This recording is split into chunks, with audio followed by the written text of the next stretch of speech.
gentlemen. My name is Brian Jasinski. I am the Vice Chair of the Oak Park Municipal Advisory Committee, also called the Oak Park MAC. And on behalf of the MAC and Supervisor Gorell and his staff who are here tonight, I want to welcome you to the meeting. And I would like to bring this meeting to order. It is April 25th, 2024, 7:05 p.m.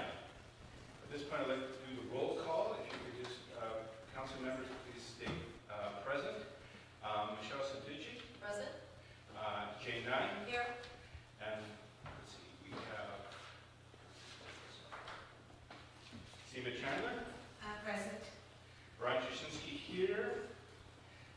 J.L. Diaz is not here. He's not present. He's our chair. He got called away home to the Philippines for a family issue. He had to go, so he will be absent. And as a result, he will be, when we do votes tonight, he will be abstaining on that. Okay, so we have a quorum. We have a meeting. At this point, we'll do the Pledge of Allegiance. I was wondering if one of our law enforcement officers in the back would like to lead us, maybe Battalion Chief Garcia, if you would. Sure. Please rise. Right hand over your heart. Ready? Begin. I pledge allegiance to the flag of the United States of America and to the republic for which it stands, one nation, under God, indivisible, with liberty and justice for all. Thank you. Okay. Tonight, we have a very packed agenda. And so I'm going to keep us moving along, kind of time box us, keep us moving into that. If you would like to speak to an item that is not on the agenda, please fill out a speaker card located at the back. Bring it to the front. Yes, there you go. This way, Battalion Chief has his hands. Bring it up here, and I will be happy to recognize you on that item on the agenda. Thank you very much. The first item of business that we have is the approving of the minutes of the previous meeting, which we had on March 28th. Board, Council, you have the information that came in your packet. Are there any corrections or amendments to the minutes? I have these corrections. Okay, if you would go forward, please. Sure. A couple of them are very minor. On the regular agenda, item number 16. Can everyone hear me okay? Sure. Closer to the mic. Can you hear me okay? Yes. Thank you. Item number 16, paragraph 2, line 4, there's a spelling error. The word should be reported, and it's spelled with a 4 between the E and the D. Really easy. The other item for correction is punctuation, very minor. It's also number 16, line 8. After the word spend, there should be a period. And then on item number 20, there is line 7. The word why should be in lowercase. And that's all the changes after the regular agenda, but I do have a correction for the consent agenda. Okay, thank you very much. Any other corrections or amendments? Hearing none, can I have a motion to approve the minutes of March 28, 2024 as amended? Also move. Seconder? I'll second. Okay, we'll take a vote. Michelle? I just have one correction for the. Oh, no. Was it aye or no? Aye. Okay. Aye. Jane? Aye. Okay, and Seema? Aye.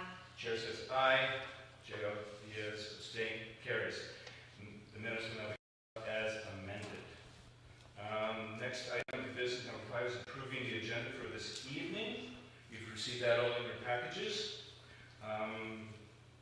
Are there any changes to the agenda itself? Michelle? No. Seema? No. Jake? That'll come soon. Yeah, I can do that. Jane? So nothing for Nothing, me. nothing in the chair? Okay. Therefore, the agenda will run as stated. Next item will be the approving of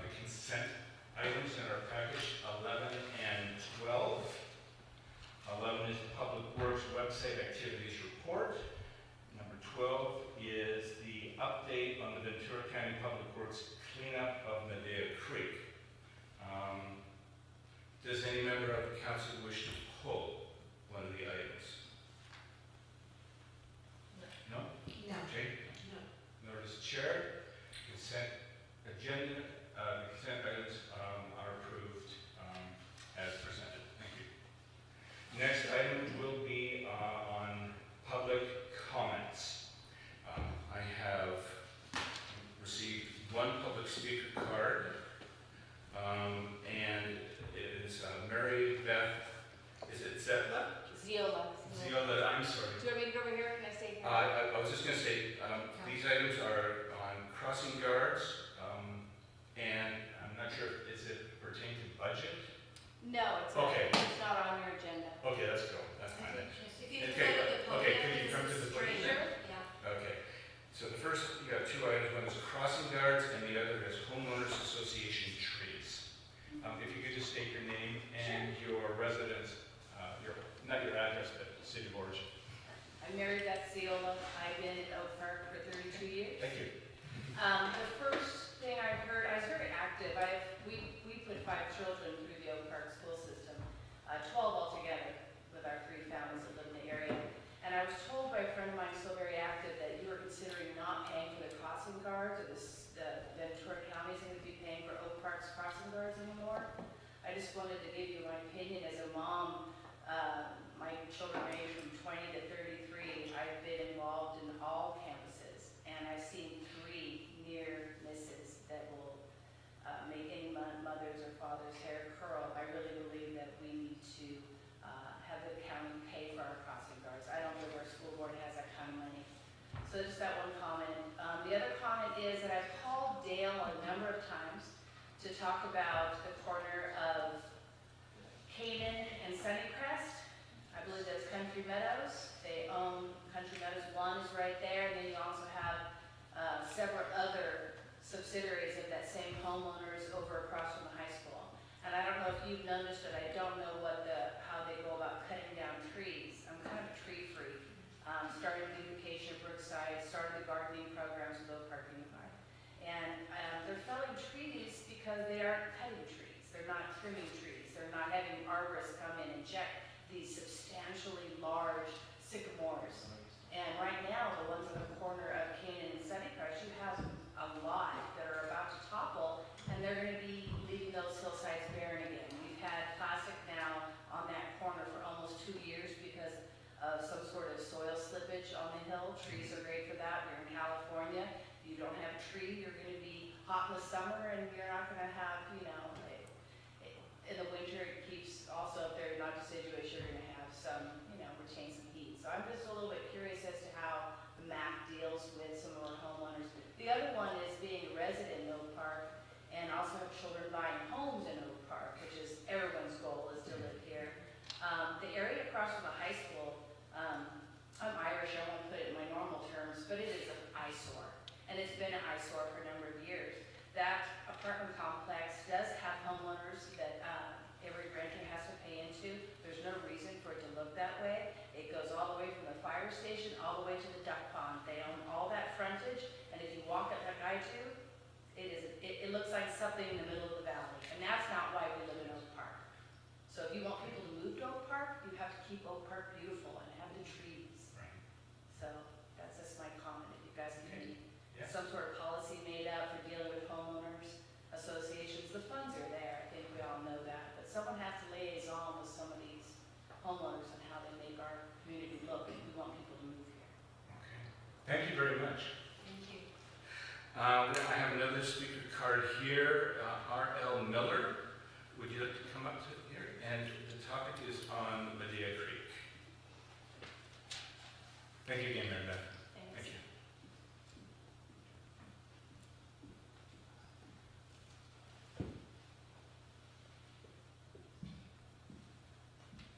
Hi, thanks so much for having me. My name is R.L. I'm known professionally as R.L. Miller, and I live off of Canaan and Sunnycrest. I'm an avid hiker and runner and dog walker, and I thought I would show up tonight because I saw Medea Creek on the agenda, and I don't know what happened. It seems to have just been placed on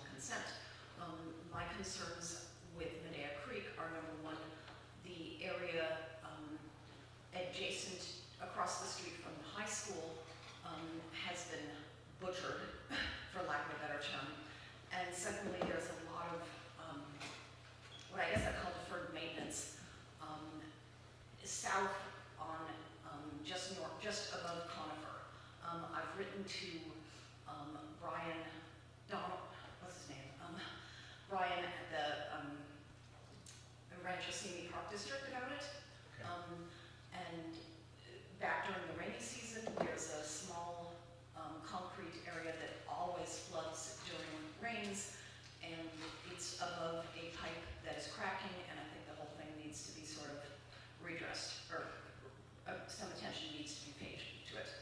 So I'm not sure what was glossed over quickly with on the consent calendar, but those are my concerns about Medea Creek. Thanks. If you could stay up, I want to read what is in our package for the consent, and this is why we didn't speak. It says here, concerns have been received about the cleanup activities within Medea Creek. Accordingly, the new interim Ventura County Public Works Director is auditing all of the permits for the Medea Creek area. Additionally, they will look at feedback received from the community on the areas of concern before the next MAC meeting, that will be next month. These actions will be completed and a site visit with Supervisor Gorell will occur, and a written report will be provided to the community at the next MAC meeting. So we just didn't have information tonight, but the MAC is fully aware. We have seen this, and some of us share your concerns implicitly. Forgive me for asking, but which part of Medea Creek? It's This is the what size of the place. Oak Hill.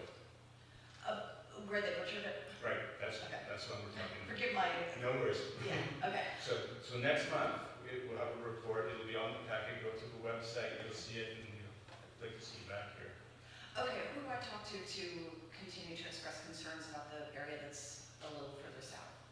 The area I come from? Okay, that's an interesting question.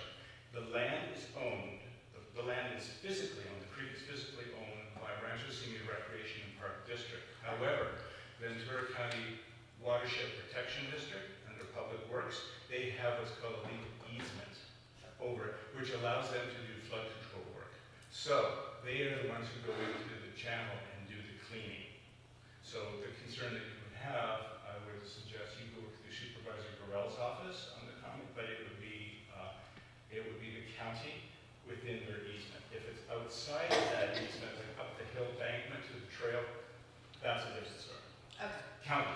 okay. And finally, I just wanted to thank whoever is putting up the signs all over the, I'm not sure if that was Michelle or somebody else's idea.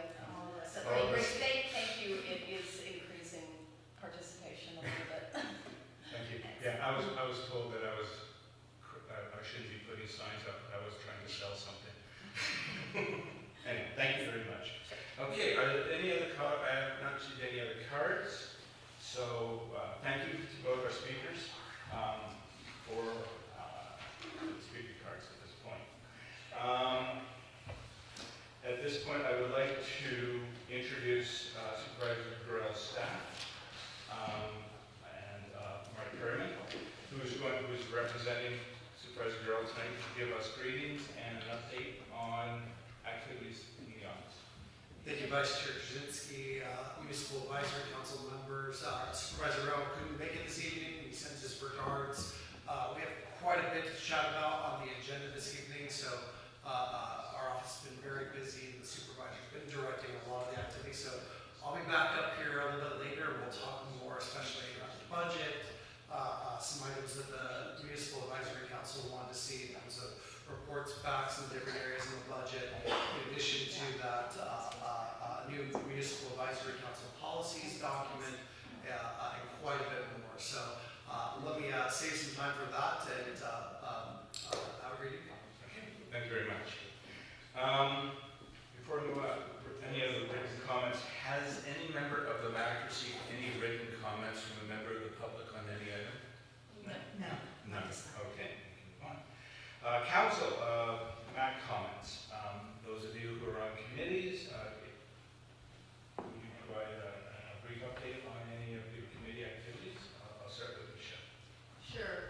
As reported in the agenda, it's going to be covered in a little bit more by Mark, I believe, but we had our first legislative committee meeting this past week. It's a new committee that Chair J.L. Diaz and I sit on. Very informative and great presentation by Mark Perryman on the training of not only the members from Oak Park MAC from the legislative committee, but the other MACs as well. So very intense, and we're looking forward to being able to serve the community representing Supervisor Gorell's office. Okay. Seema? Yeah, I don't have any committee reports, but I did have a comment for maybe a future agenda item. I noticed on Lindera from Thousand Oaks Boulevard up to Hedgewell. I know that's not a park, it's probably Westlake, but they built a new sidewalk. And then the Oak Park has a sidewalk that ends right after those homes that we have there, Concerto and Symphony. But there's a big gap where there's no sidewalk. So Mark, I don't know if we can look into this, work with, but I see people walking on the street because the sidewalk ends and they want to walk down to Ladero and TL because there's a lot of shops and restaurants there. And it always scares me when I see people walking on the street, running on the street. And I saw that they have added a new sidewalk in the beginning of Ladero from TL coming up north. So I'd like to explore what it would take for work with I don't know if it's Westlake there, to continue that sidewalk. Because I think people nowadays like walking more. They enjoy it. It's a very walking community of Oak Park. And people would like to walk down, to go to the shops and stuff. And I don't like to see them on the street. People are going over 50 miles an hour on Ladero. And they're walking, without a sidewalk. So if we could put that on. Okay. I don't know. No, we can't take comments at this point, but thank you. So if we could look into that, Mark, I appreciate it. Thank you. Jane? So I'm covering the Triumphal Water and Sanitation District. I just wanted to mention that we just swore in a new board member to replace Jana Orkley. Carl Jarecki, he's actually my next door neighbor. So there's two of us right next to each other that are on the board. But great asset to our group. I'm really happy to have him on board. I want to mention that there's an artwork contest open to all student artists from Oak Park.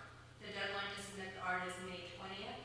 And we had a young girl who won last year. And the prizes are pretty extraordinary. So I really encourage everybody, it's going through the school districts, to encourage the students to enter. And it's really wonderful. And then lastly, I want to mention you can sign up for a tour of Pure Water Demo Facility in Calabasas. It's really wonderful, and we're starting to look more at the Pure Water project coming up. So it's wonderful to take the tour, and you can just go on the Triumphal website and sign up. That's it for me. Thank you.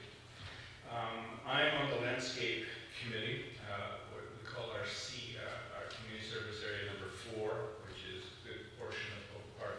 Our committee met earlier this week, and the items that we noticed of concern to us, the clearing of Medea Creek north of Oak Hills across from the high school, that's a deep concern to us, and that is being addressed as I spoke before, so we'll be monitoring this very closely and watching. Last month, I contacted Rancho Senior Rec Park District on Golden Eagle. There's a trailhead, and they have what are baffles, or they're called wattles, and they're for stormwater that stops the sediment from getting onto the sidewalk. And I asked them to get in there and clean up the sidewalks, prevent slippage, and also to clear some of the sediment from behind the wattles. They did do that. But the rains came again and it's filled up again. So I did call them again. So they'll be out there doing it. They said once the rainy season's over, they're going to be doing some grading on that trail to prevent that from happening. So Rancho CME is aware of this issue and it needs to be addressed. I've noticed the lighting, the solar light, the singular solar light that is used to illuminate Welcome to Oak Park on Canaan. It's really weak. It doesn't show very well. Is this on our sign? Our sign, that's right. Where we put the words or? No, no. Just This is when you're coming down Canaan and it's kind of Oh, the got middle the one, sign in yeah. the middle. It's not well illuminated and it really needs to be, it looks really sad. And so we're looking into it. There are options. The most expensive is electrical connection that requires road cuts. It's very expensive. The easiest solution would be to simply go to a hardware store and pick up instead of one, pick up 3 and start that way. So our enhanced landscape is going to look into that. I'm selected by the MAC to work with Public Works and Ventura County. The landscape contract for CSA 4 is happening. It's going into bids. Apparently, GSA, the General Services Agency, it's slow. And what we thought we were going to start doing the selection won't happen now until September, October this year. So we have an enhanced landscape, but the process is slow because of that. I am not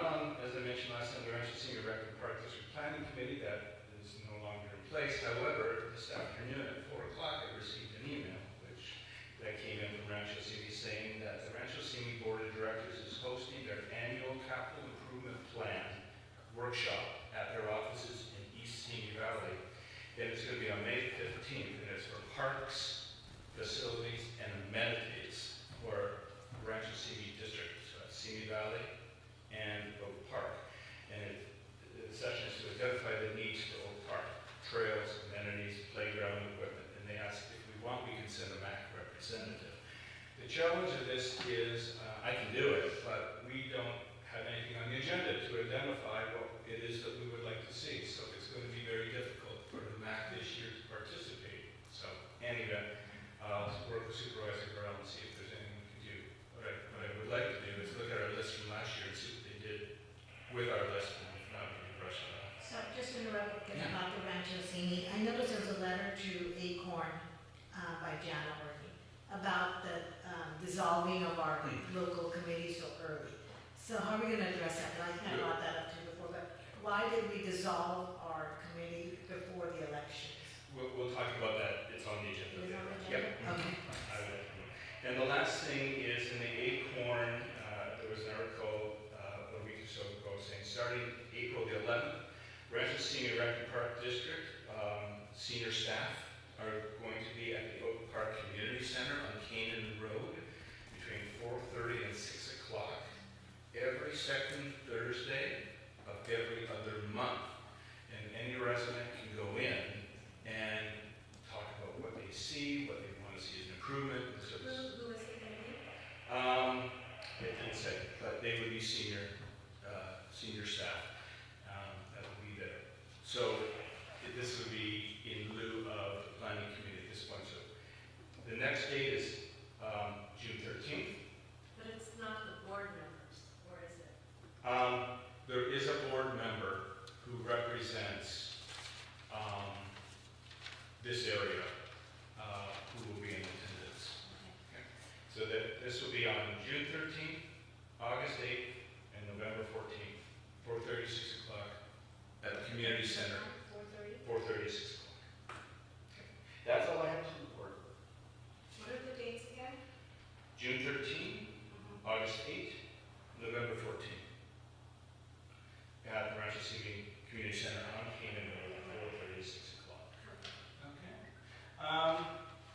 Okay, hearing more announcements and other business. Does the council have any other announcements? Are you going to any community events or anything you want to announce? Seema? No. No? Jay? No. No. Very good. Okay. At this point, that concludes that portion of the of our meeting on that. We're moving out into the regular agenda on your packet. And I'm going to move, the chair will move on here, item number 17, which is called the County Service Area CSA 4 Budget Advisement. David Cizek and Joan Aguayo, I think. Arajo. Araujo. Very sorry. A-R-A-U-J-O, if you need it for the record. They're here tonight in the county. They're going to do a presentation for us. As you know, the CSA area is our area for traffic, transportation, and we're moving number 17 up. What about all the law enforcement? They're coming right after. Yeah.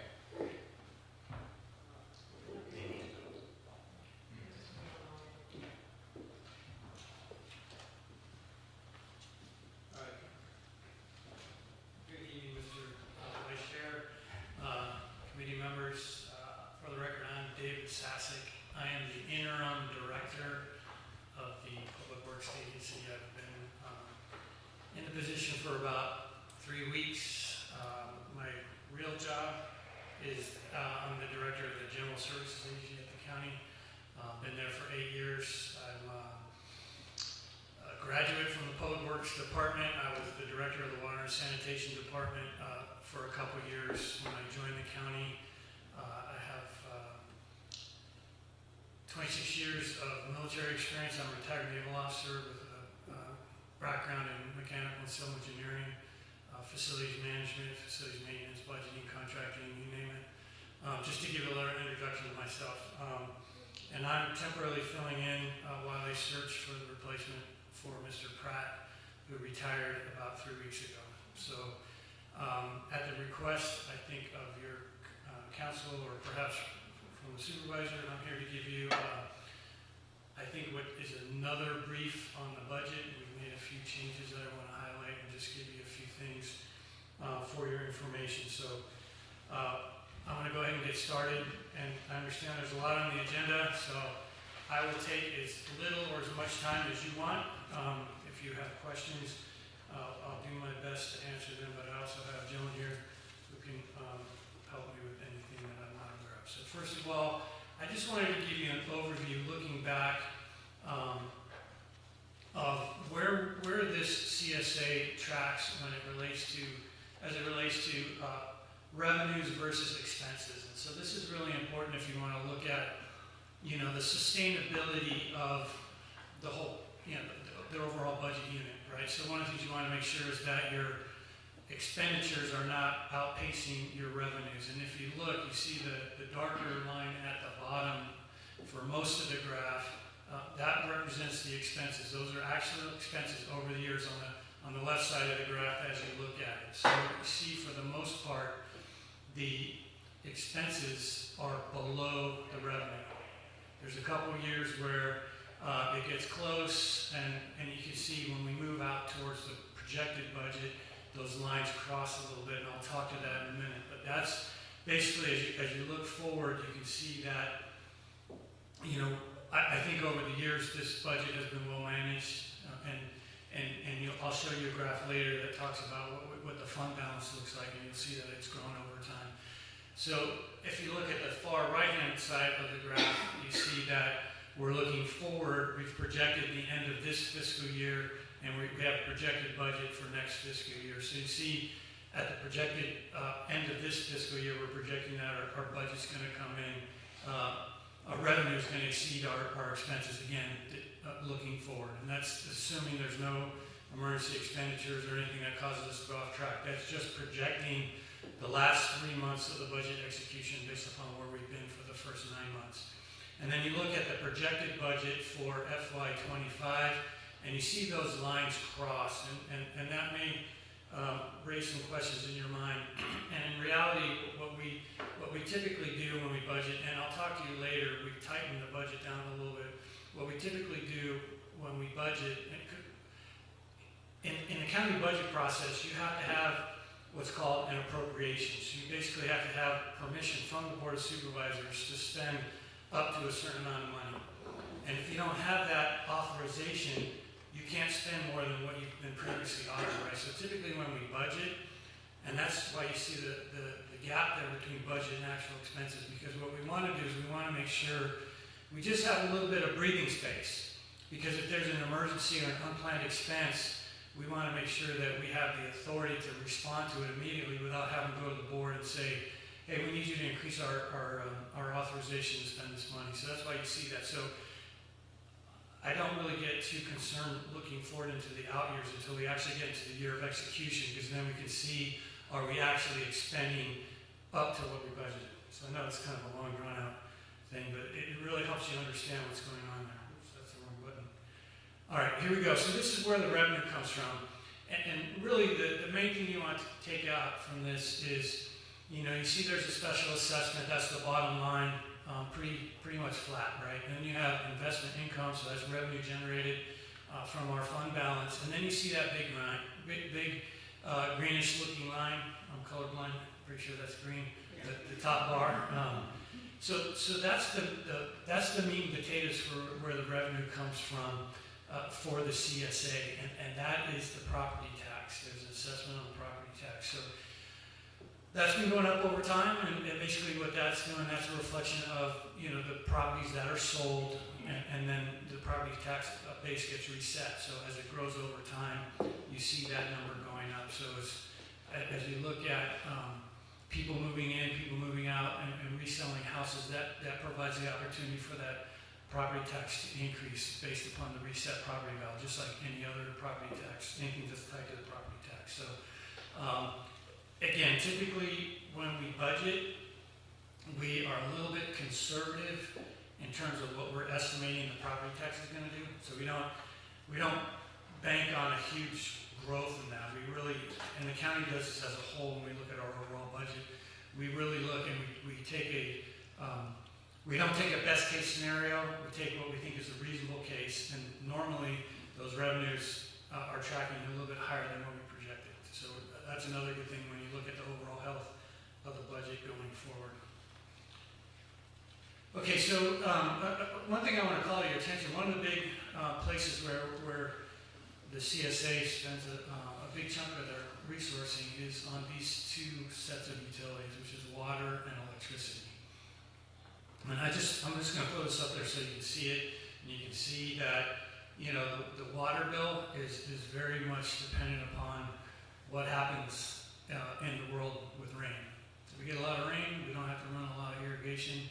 If we don't get a lot of rain, we do have to run a lot of irrigation. And it's also linked to what the utility provider is doing with their rates. So it's you know, it's just a pass-through. You know, and when we budget, we have to use the projections that we have that are public knowledge. And I understand that there's a member that probably has some information that we don't have that might help us get better budget projections, but we have to use what's out in the public arena and what our staff can get. And in GSA, we manage the budgets for the utility budgeting for the whole county.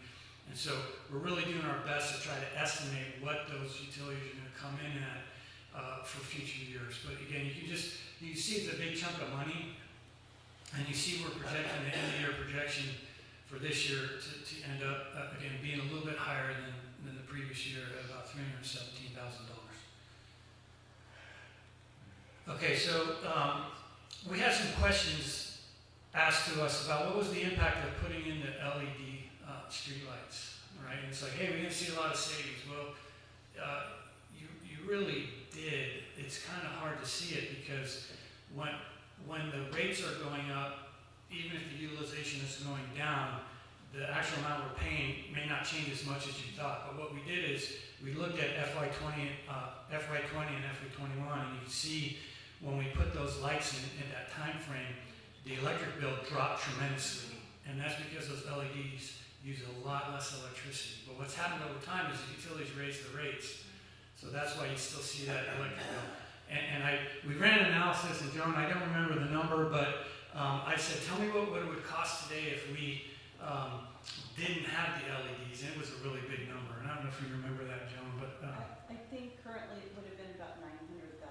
yeah, so that would have just killed the budget for the CSA having to make that. So that was a good move. Whoever made that decision back in the day, good on them for doing that. All right, so okay, this is a seeing eye chart, and I've got a handout if you want to look at it. But the bottom line is, we looked at for the people. I don't know if you guys are looking at the other screen, but really what we looked at was the preliminary budget for next year, and we tightened those numbers down. I think the brief that you saw last month, this number was a lot higher. So this, where it's about 1.2 million, I think it was about 1.6, 1.7 million. So what we really did is we went back and looked at these numbers, which is really, the meat and potatoes is right here, and the utilities, and we really tried to do our best to project a more accurate budget to give us a better look ahead for what we think we're actually going to spend, but still build a little bit of appropriation in there so that we have some breathing room. And I'm going to break out one of the lines in more detail so you can actually see it. And again, here it is. So this is object code 2199. So next to utility, well, this is the biggest chunk of the money goes in on this object code. So you can see we're budgeting for 25 about $700,000. And so this is where all your big costs are, except for utilities, right? So utilities, again, we talked about. But this is where you see the landscaping costs. This is where you see the crossing guard costs. This is where you see all those other costs. And some of those, some of those are set that, they're just fixed amounts that we have to pay. The landscaping, that's a contract, so there are some things that are set in that, but obviously we can amend the contract, we can adjust, we can do different things. But what we really wanted to do is do our best to give you a reasonable projection of what we thought was going to be spent in this area with a little bit of wiggle room. So you can see, I'm going to push the wrong button again, but you see under the approved budget for this year, it's $896,000. We're budgeting $700,000. So there's a few things that were taken out. The Canaan Shuttle Road, Canaan Road Shuttle, we don't have to pay that. It's not that it's going to stop, it's that it doesn't come out of the CSA. Emergency landscaping repair and landscape, what we did is we looked at those items haven't been expended for many years. So we said it's not realistic, just keep budgeting for that. But we do have room on these two lines for landscaping in the event that there's something unforetold. So again, that's kind of you got the utilities, and then you got this object code 2199, and that's where the vast majority of the money for the CSA is expended. Okay, so this is really the one you guys really care about. So this is the fund balance. This is going back to FY 2010. What's happened to the funds that are in the account for the CSA? And you can see it's pretty much gone up every year. You see a slight drop one year or two ago, and then you see we're projecting, as I talked about earlier, that FY 25 may drop down a little bit. But this chart is really an indication of good financial management and very good stewardship of the resources that are coming in. And I know that there are a lot of questions about, why we budget this or why we do that, and we can try to address specific items there. But what I really wanted to do was give you like an overview to give you the comfort to show that when you look at the big picture and you back up and you look and go, okay, things are in good shape, right?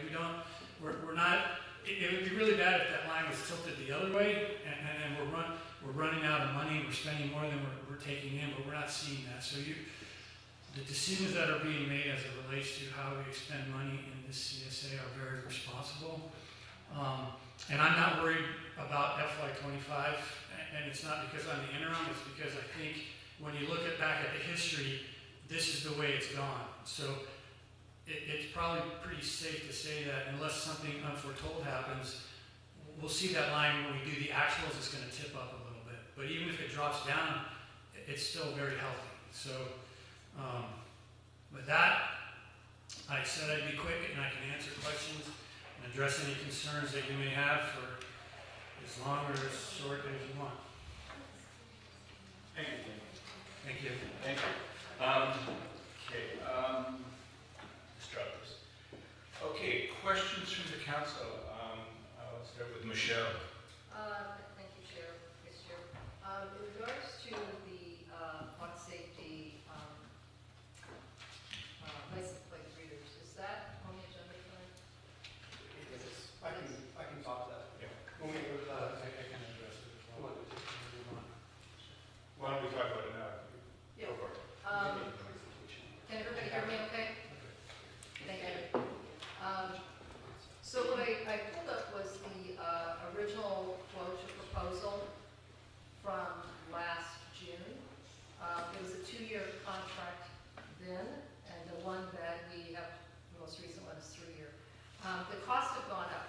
I'm not really surprised about that because everything tends to go up instead of down.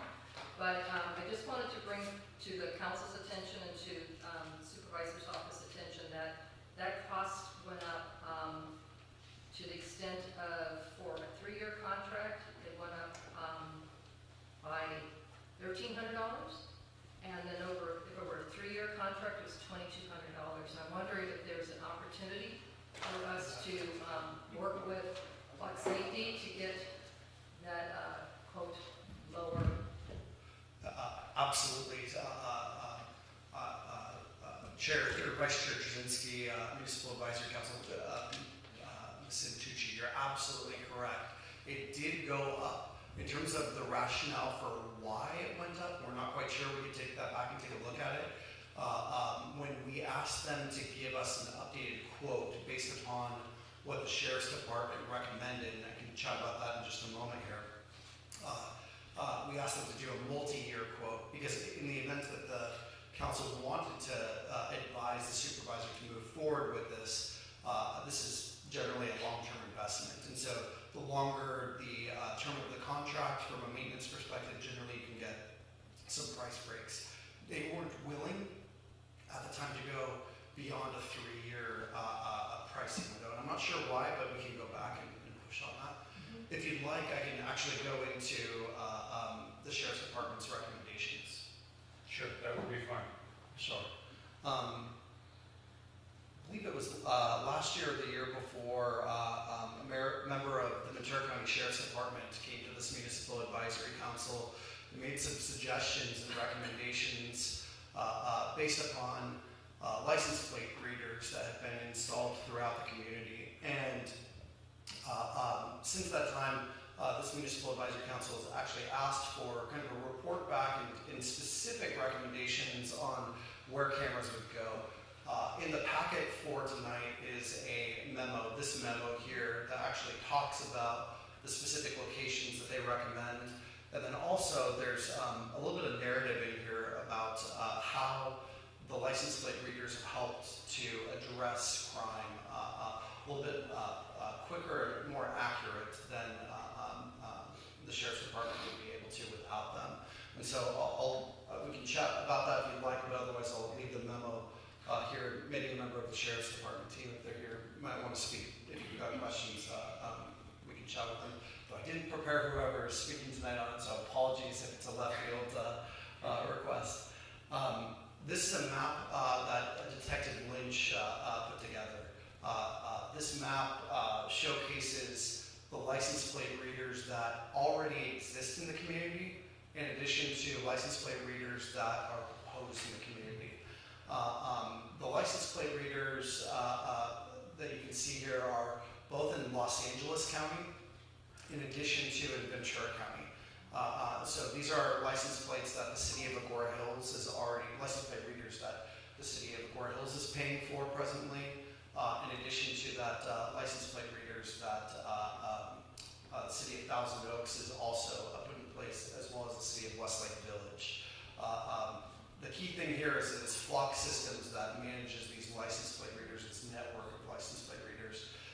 They share their data across jurisdictions, specifically within the law enforcement community. So in the event that there's a robbery or some other kind of event that would interest them in taking a look at the license plate and maybe tracking and seeing where that vehicle had went, they could leverage the totality of the cameras that exist. The orange cameras that you see up there on the top, there's 3 of them. Let me see if I can do the laser pointer. Right up there at Canaan and Lindero, there are 2. And then there's also a license plate reader that is over here off of Keenan Road and near Fountainwood. It actually looks like it might be misplaced within a residential neighborhood street. So I'll have to take a look at why it was placed that way on the map. These are the 3 license plate readers that have been proposed by the Sheriff's Department, and the exact locations are actually documented in the memo. So this is just kind of what they put together there. Go ahead. I was going to say. The location of the proposed 3 in Oak Park, the one off of near Canaan, I think it's Pinecrest. Correct. Pinewood, and the other 2 up near Lindero. Per the document that was presented, it kind of makes sense if you really kind of dig in, but it makes sense that those are placed there versus, say, Canaan and Tamarind or Canaan, Conifer, because there's already a camera there that's being paid for by a girl that's tracking licenses up to that point. But there is, if you notice on the map, it might be a little hard to see to the right, there's a way to get into Oak Park to bypass that camera closer to Oak Park, and that's why that one was suggested, so that it would catch traffic coming into Oak Park trying to avoid that camera. Same as on the other 2, Lindero and Canaan, exact same scenario. If someone's coming up Lindero going north, they can, cars coming from, say, the west can bypass, or from Thousand Oaks can bypass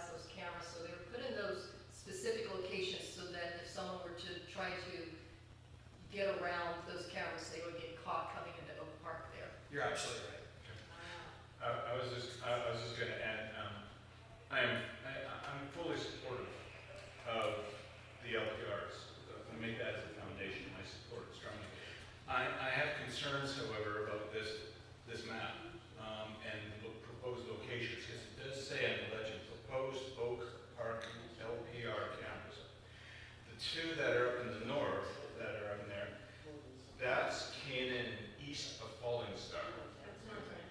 Okay, and the other one was Lakeview Canyon east of Falling Star. These are not in CSA for arrays. Okay, and again, I'm 100% behind them, but this is our budget, and I want the cameras. I just think it goes in the wrong. If we're going to fund them, we should have the cameras. I'm not suggesting they be moved from that location. I think there needs to be other cameras in Oak Park. Okay, that's number one, and I would ask that the sheriff. I mean, I'm going to make a motion soon that the sheriff come back next month and present to us proposed locations of what's valid, what's justified in Oak Park. Okay. The other one is the one that is at Pinewood. I understand, but it's an internal residential street where this camera is located, unless that map is completely off the right. But the legend is, why this specific internal residential street versus other internal residential streets in the area? Shows like that. But- People become. Because that coming up Canaan, that's the first opportunity to get into Oak Park to bypass the Agora. Okay. So And that they go on the is, side, yeah. yeah. Okay, well, that justifies for me. But my other comments are up there. I'll support this in budget, but I think we need our own locations in Oak Park and in the CSA area in order to fund the CSA budget. So a couple of notes of Municipal Advisory Council as well as for the community on this. County service areas have to be authorized by LAFCO to actually be able to fund or move forward with a new item. This is considered a new item that has not been funded by this county service area. I know you might have some updates at the end of the moment if you want to talk about the process. Yeah, there's a process. It's all doable. It's not, we just can't do it tomorrow. Right. So there's a process where we have to get the county board involved to approve. We have to get LAFCO to approve. There's an MOU that has to go between law enforcement and the CSA. So it's doable. I think your questions need to be answered first as far as where do we put them and all that. But then we have to just walk the process through.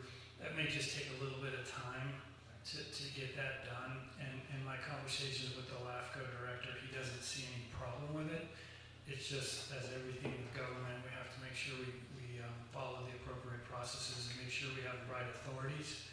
And so that's what he's referring to as it relates to that. Okay, thank you. Other council members want to speak on that? Or, About this, yeah, on the other? or on the budget, or just this? This, yeah. I have a question on the budget. Okay, I'm going to make a motion then that County Ventura Sheriff Department return in a month assuming this is doable, within a month, with a new map showing proposed locations for LPR cameras in Oak Park that are warranted and justified. So I think that would be appropriate. 'Cause I I'll think, second that. okay, do we take a vote? Sina? Jane? Yes. Aye. Carries. Okay, so that carries for the LPRs. We're still on budget. They should.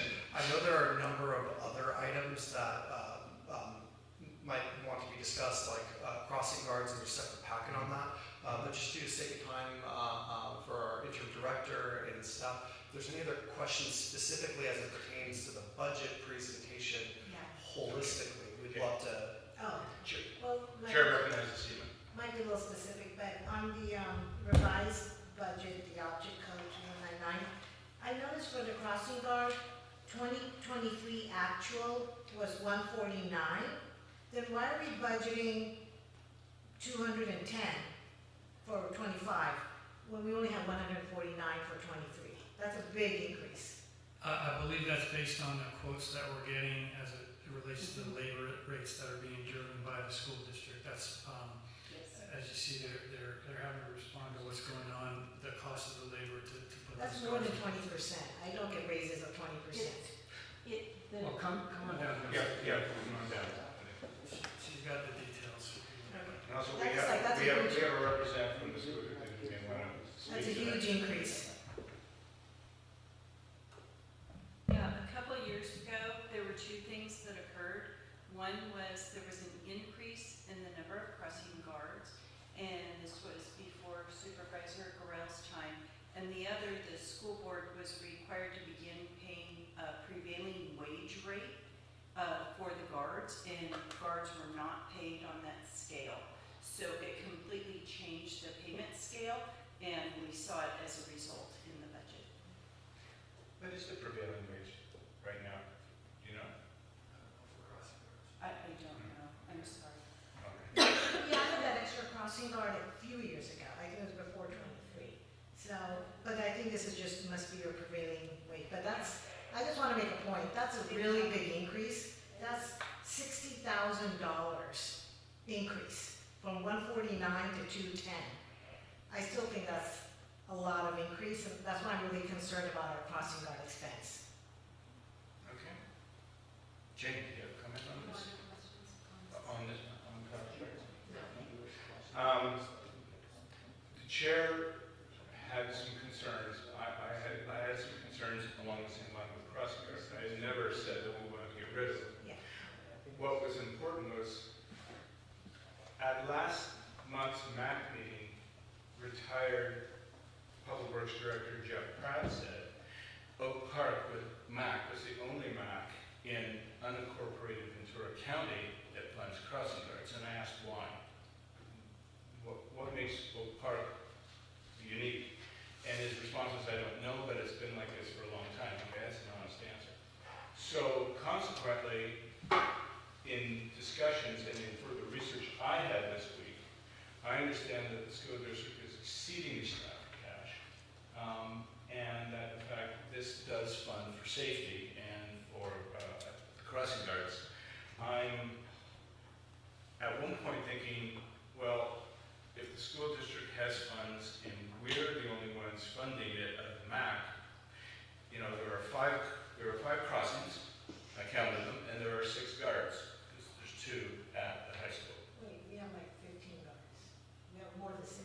Well, There's more. there's more. We can do a report We back. did that. We have a lot Okay. of those crossing All guards. right. So anyhow, I was just looking at it in terms of what are we getting for the value for the dollar for the crossing guards? Safety comes first, absolutely, you know, because like Mary Beth said, I'm 100% behind that. I just try to understand why are the other maps not funding this? Yeah. And I asked Mark that question. Chair Jasinski, Municipal Advisory Council. This is a very important question, and it really at root of it is, what is a county service area? And as kind of mentioned on the license plate reader item, county service areas can fund different things as long as they're approved to do so. We have other county service areas throughout the county that fund any number of things. Some of them actually fund street paving in certain examples, as long as they have the funds to do it. And I believe the CSA that actually does that that's a unique situation for just that CSA, where the other CSAs don't have that capability. So the dichotomy comparison of what do the other CSAs actually fund crossing guards, well, there may not even be a school that is, in an area where where CSA actually is. So it's not the best comparison or the best analysis. And so if I may suggest a better analysis would be, what are other municipal government authorities doing as it pertains to funding of crossing guards? And it's actually a really important conversation. The City of Thousand Oaks recently did a deep dive on this area, and there was actually quite a bit of community concern about actually cutting of the guards due to one of the council members' suggestions. So there was an analysis, and that packet actually that the city put together is actually in front of you today. We pulled it from them. It's a separate packet. I'd like to draw your attention within it to a slide. I believe it is it's slide number 10, but it's page number 5. Yes. And this highlights specifically who funds crossing guards. And it shows a Agora Hills, Agora Hills, Camarillo, Fillmore, Moore Park, Oxnard, Simi Valley, Thousand Oaks, and Westlake Village, from a city perspective, they all fund crossing guards. So this is something that they do as a part of their service. They have 8 guards. Port Hueneme and Ventura, they actually do it jointly with the school district because their school district actually has budget to do that. Moore Park and Santa Paula, those school districts, the school district just funds them, and they're in a different financial shape. In one circumstance, within the county, it says County of Ventura 1, and it says does not fund. So I'm not sure what that item is. I have to look back and watch back the presentation from the city of Thousand Oaks. But the long story short, there's a number of other slides in here that, and we'll make sure that the public also has this too. We just got the research on this from the city today. But the note here is if we're going to do a comparison between what is the CSA or funding from a crossing guard perspective, and is that unique versus other municipalities, if we're going to compare to a municipality, it's not unique. It's actually, there's precedent for the cities to actually fund it, and then in some cases even joint funding. That's exactly what I was looking for. So, Mark, the second slide on number 11 gives number of crossing guard locations by agency. So, for instance, like Simi Valley, which is a large city compared to a park, has 12. Is that 12 in the whole city? This is 12, it says number of crossing guard locations by agency, so that would be correct, 12 crossing guard Maybe they might have more than one at that location. I'd be curious because Oak Park we're funding like 13 in just little Oak Park. I'm just kind of wondering, I'm sure that just means location, but I'd be curious to know how many crossing guards they have. Yeah, I'm not sure. Each of these cities and areas, they all have different kinds of requirements for the crossing guards. You can imagine the traffic, the street configuration, it varies next to each of the schools, and so they're taking into account a number of those different factors, plus how many students are actually trafficking the area, I would imagine. Thank you. But the numbers are small with communities around us, Westlake Village and Agora Hills. The numbers are much smaller than ours. We're still the smallest community. I know, but look at their numbers, 3 for Westlake Village. Again, I think those are locations. That's what Those I are mean. locations, yeah. That's what I mean. Well, yeah, that'd be interesting to know. Maybe at these locations they have more than one crossing Right. guard. But the next page shows you the budget. So that will tell you the budget per agency. Like Simi Valley, their budget's only $106,000. Yeah.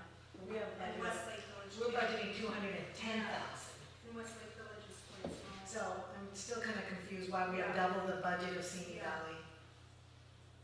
I mean, I think what's good on this side is a really healthy conversation.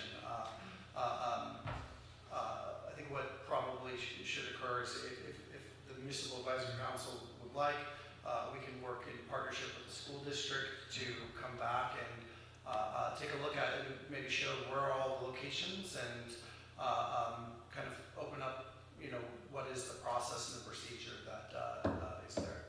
Would you like to comment on that? Pick up public comments. Okay, sure. Point.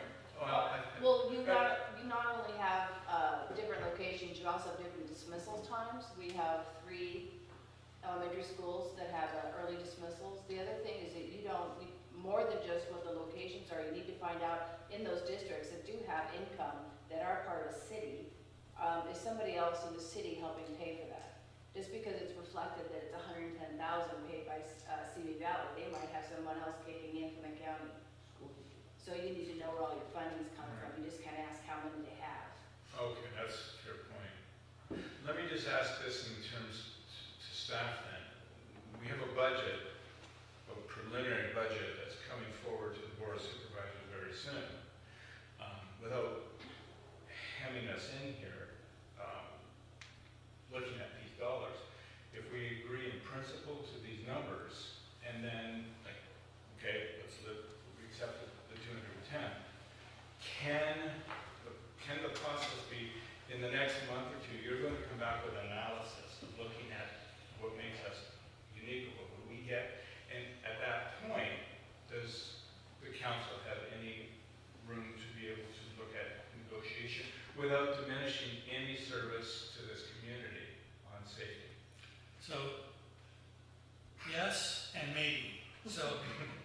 guess is, the budget is a plan. And, 26 years in the military, you learn that no plan survives first contact with the enemy. So this is really what we put in place. We go to the board, they say, this is what you can do. This doesn't mean we're gonna spend all of this, it's not gonna be spent there. Right. So the answer is, if you decide to partner with the school to do an analysis and look at where all the guards are, the number of hours they serve, how many are there, and come up with a different way of doing it, and you guys can agree that this is how it's gonna look, we'd have to get another quote or estimate, as long as it doesn't go up, we can easily spend less than we are budgeting. So the question of whether it has an impact on safety, that's gonna be between the school and the people that do that and look at that and go, what's the best way to do this? But the fact that there's $205,000 budgeted there doesn't mean we're gonna spend it. As we've shown in the past, frequently we have more money in the budget than we actually spend. So if you come back and do a revision and all of a sudden there's half as many guards, the budget will always, unless we go back for a mid-year adjustment, it'll always say 205. But then when we see the actual, it's going to show what the actual spending was, whatever that number is. So we can easily not execute what's in there if the decision is made to adjust the level of service. That's not a hard thing to do. I think that's I'll let my bottom line is no diminishment in services. It's the same service that our citizens get for safety. And whatever that analysis is, it can always worry me when I hear maybe we lose a guard. The safety is the absolute paramount. If it means it's the same number, it's the same number. Right, absolutely. It's not my job to do the analysis to say this is what it takes to safely get the kids to school. There's the school district that would do that, and you guys would have to agree with that proposal and then go from there. But Other comments by the council? Thank Sure. you, Vice Chair. Yeah, I just wanted to comment that that's illustrated in the fiscal year 2023 budget and actual, and see that it was, less than by almost, 30,000 or so. So that's a perfect example of where we spent less than what was actually budgeted. Simon, you have No, on that's the guards? enough. Jane? Thank you. Just, I don't have any more comments on the crossing guards, Okay. but I'm concerned about the VIP. okay, before we get there, does someone want to make a motion? I just want to make one more comment on this guy. We'll get there. One more quick comment, because I heard the concern about the budget forecast of the 205 and 210. As the interim director had mentioned, Supervisor Burrell asked that there be a look at 2025 and going forward and trying to reduce some of the forecast that existed that was kind of quite a bit higher than what was the norm. And so what ended up happening in 2024, if you recall some of the conversations last year, is that the forecasted budget for 2024 was actually significantly higher based upon some averages and other things that went into it. And that's really important to note because, as it was mentioned, the actuals for 2023 are actually 149,454. So while it is true there's prevailing wage and the other items going in place, we should see some order of magnitude of that 149,454, maybe not nearly as much as the 205,700. The other thing that we know from this operating year, fiscal year, is that at the beginning of the year, the school, there was some staffing issues and actually staffing the guards. So with some of those vacancies and being in place, there could be some impact where there's savings in the budget, but it depends upon how the contract was formulated. But I just want to highlight that because I don't think the 210,000 or the 205,000 are really what we should be kind of tracking towards. Okay, thank you. Other comments on this one? Thank you very much on that. Thank you. I think we're getting into VIP. Should Dave stay on that? Hero Jane, her comments. it's in the budget, unless it's a question about budgetary, there's a question about policy, whether you do it or not. I don't know if you need me for that. All right, well, Chair recognizes Jane. No, I just wanted to make a motion to ask for the sheriffs to come back again and speak to that item. I'm still concerned that we're not getting the service that we're paying for.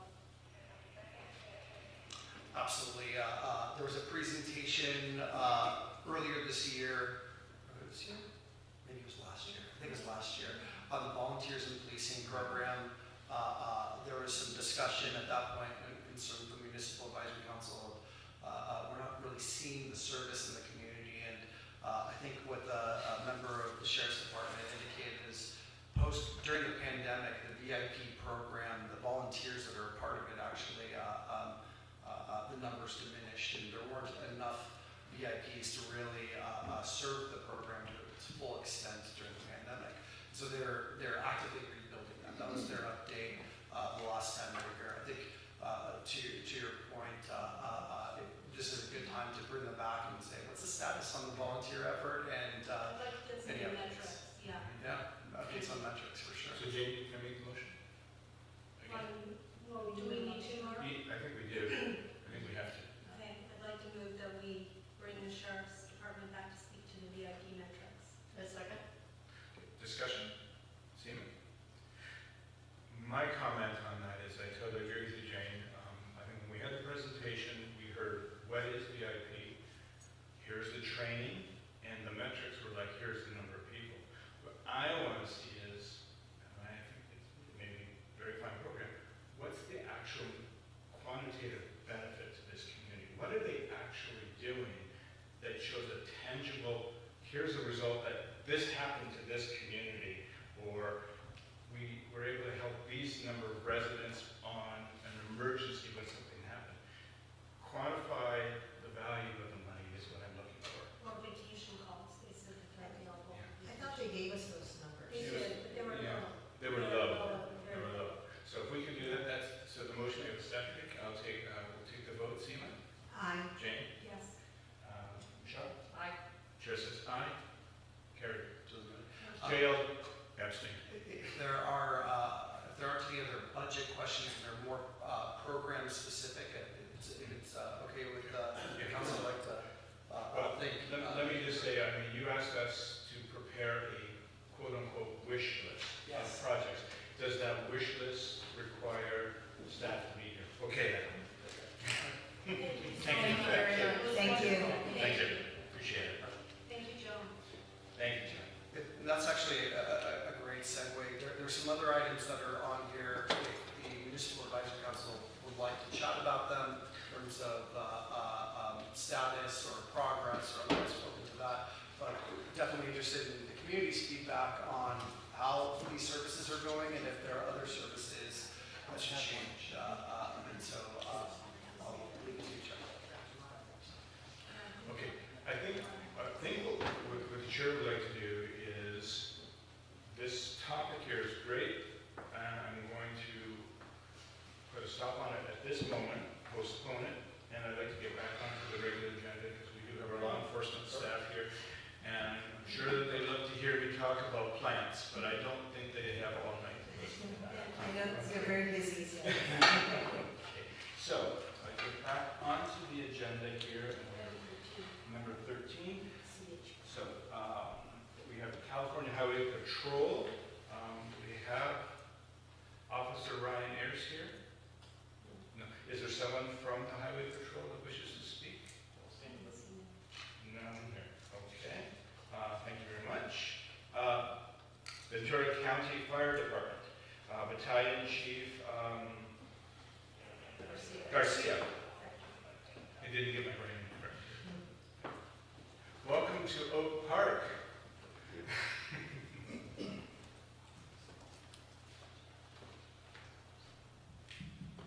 Good evening, Vice Chair, Municipal Advisory Council. For the record, my name is Hector Garcia, Battalion Chief of Ventura County Fire Department, assigned to Battalion 3 on the B shift, which encompasses the community of Oak Park. I'm here to give you a brief of what's going on in Ventura County. Annual notices for Ventura County Fire Department's fire hazard reduction program have been mailed out for this year. Property owners in high fire hazard areas covered by the program have until June 1st to trim vegetation, remove dead branches, clear roofs and gutters, and take other fire hazard reduction steps outlined in the fire code. Following significant rain in March, Ventura County is experiencing another spring of strong vegetation growth. Fire hazard reduction program property owners should be prepared to trim vegetation several times this year because of the growth. Ventura County Fire Department continues to support Caltrans and County Public Works as they work to clear debris from roadways closed by mudslides, including the 150 corridor between Santa Paula and Abroje. VCFD is working with County EMS to support a coverage plan for these cutoff areas.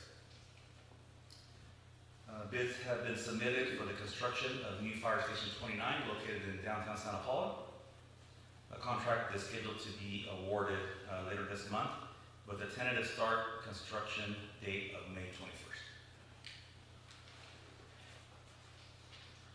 Also, currently we have 15 firefighter trainees that are in an 18-week academy, and they will be graduating May 24th, and then we'll hit the floor to all our 34 fire stations around the county. Also, we have currently 15 firefighter and firefighter paramedics in an engineer's academy for promotion to drive the fire apparatus. We just finished a captain's academy where 7 candidates were successful, and they are now on an eligible list to be promoted to fire captain. And with that, we have a new fire captain starting in mid-May.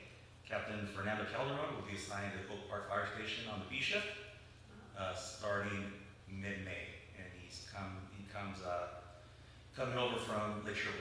He's going to transfer over to Oak Park Fire Station, so you'll have Fernando here. And that's all I have for you. If you guys have any questions for the fire department. Question to the council, Seema. So are we, I know we had a lot of rain, obviously.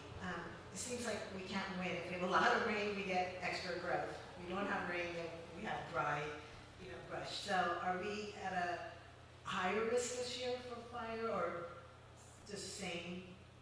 Well, as far as the growth is there. The fuel moistures at this moment are high, so they're not really dry. But eventually, once we get the Santa Ana winds, right, they dry everything out pretty quickly. So as far as higher risk, time will tell. It's hard to predict that. But obviously, with rain comes more growth. That's why we're asking the residents of Ventura County to not just do the June 1st clearance date, but keep up ahead, because you're going to get growth throughout the year. Okay, thank you. And also, I have some pamphlets that will be available in the back here. One is a Ready, Set, Go personal wildfire action plan in case we have a fire, like the Woolsey status, how to protect your loved ones in your home. And then also we have this pamphlet, Wildfire Property Assessment, how to better protect your home and property. Talks about defensible space, talks about trimming back the trees and the bushes from your residence, and how to keep it more fire safe.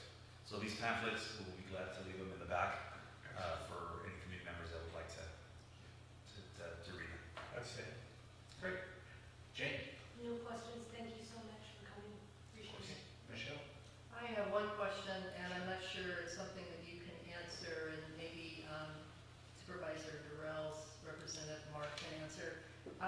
Maybe I missed it, but the status of the communication tower that was going to go up at the fire station, do we have an update? Was that actually completed, or was it decided to be moved, or do we know? I don't have that information, I'm sorry.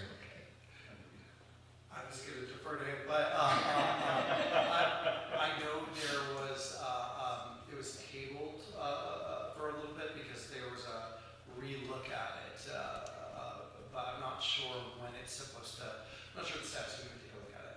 Okay, thank you. Okay. I think there's a question from the audience. Karen will. Can I just ask you, we live against the Rancho City open space, and our vines and bushes and everything grow over our fence into the Rancho City property. I didn't even realize how extensively they had grown, and I got my gardener up there to trim things. But do you know, by any chance, is the homeowner responsible for their bushes that grow into the Rancho City open space, or is that Rancho City that should be trimming all that? Do you know? For the program, property owner, you're responsible for 100 feet from the structure to be brushed up to your property. So, for example, if you're a is 50 feet from the fence line property line, you are to clear 50 feet. If it goes above to somebody else's property, then that property owner is in charge to So Rancho Simi would be the one that was supposed to be clear it. trimming all of that brush that's all along the fence there. That's It's correct. way more than 150 feet from the house. It's way up the hill. Yes. Okay, I'm just curious, because I've never approached them before. So is the open space up to Rancho Simi, is there a structure within 100 feet? No, Okay, so then, no, there's a fence, my From your property property fence, and then my plants, my bushes, my trees are growing over into Rancho Simi's space.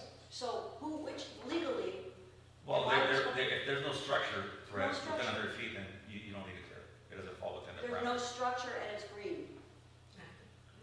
So you don't need to trim, like a big You don't need, rose bush. you don't need to trim it. If it's in Rancho Simi property, and there's no structure within 100 feet of the Right. property line, Right. then there's no need to clear.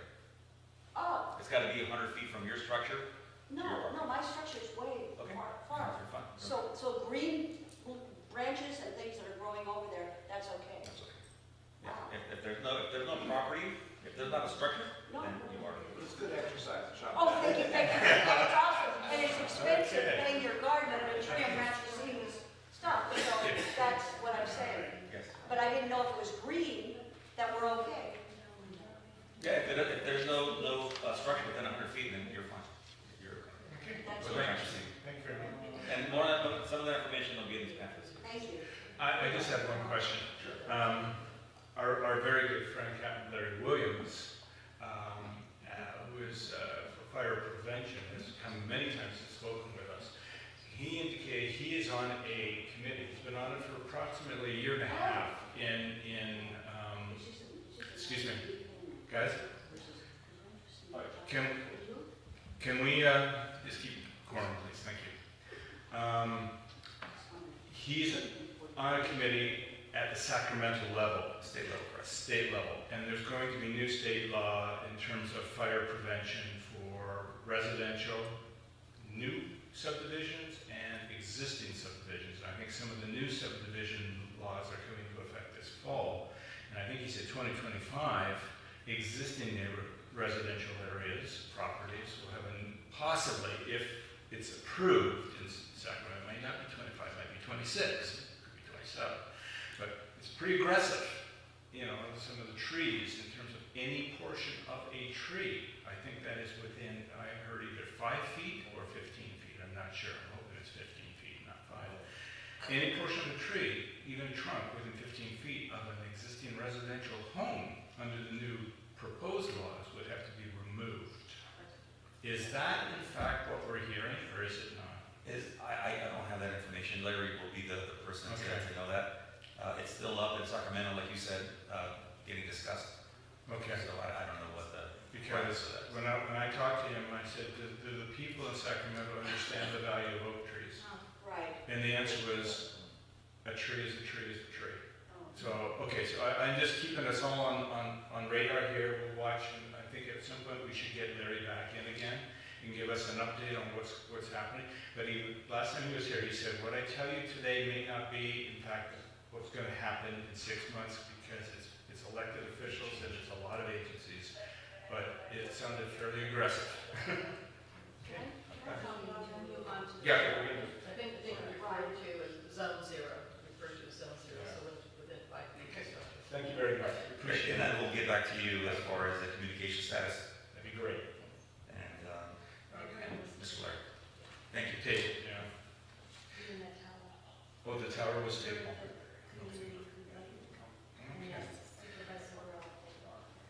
Okay, the next would be the Ventura County Sheriff's Report. We did already talk about it. Is there anyone from the Sheriff's Department here that wanted to speak a little bit more on it? Please, come on forward.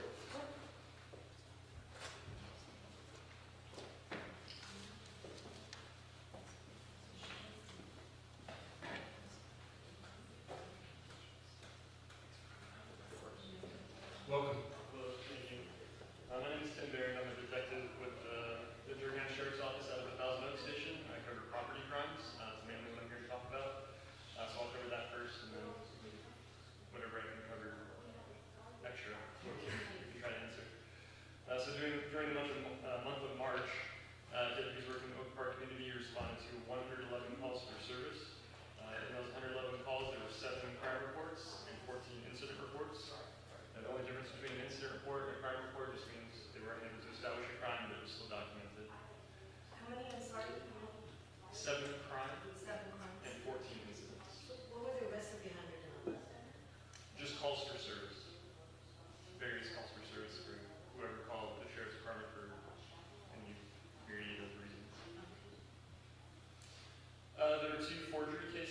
Two different victims reported their checks were forged.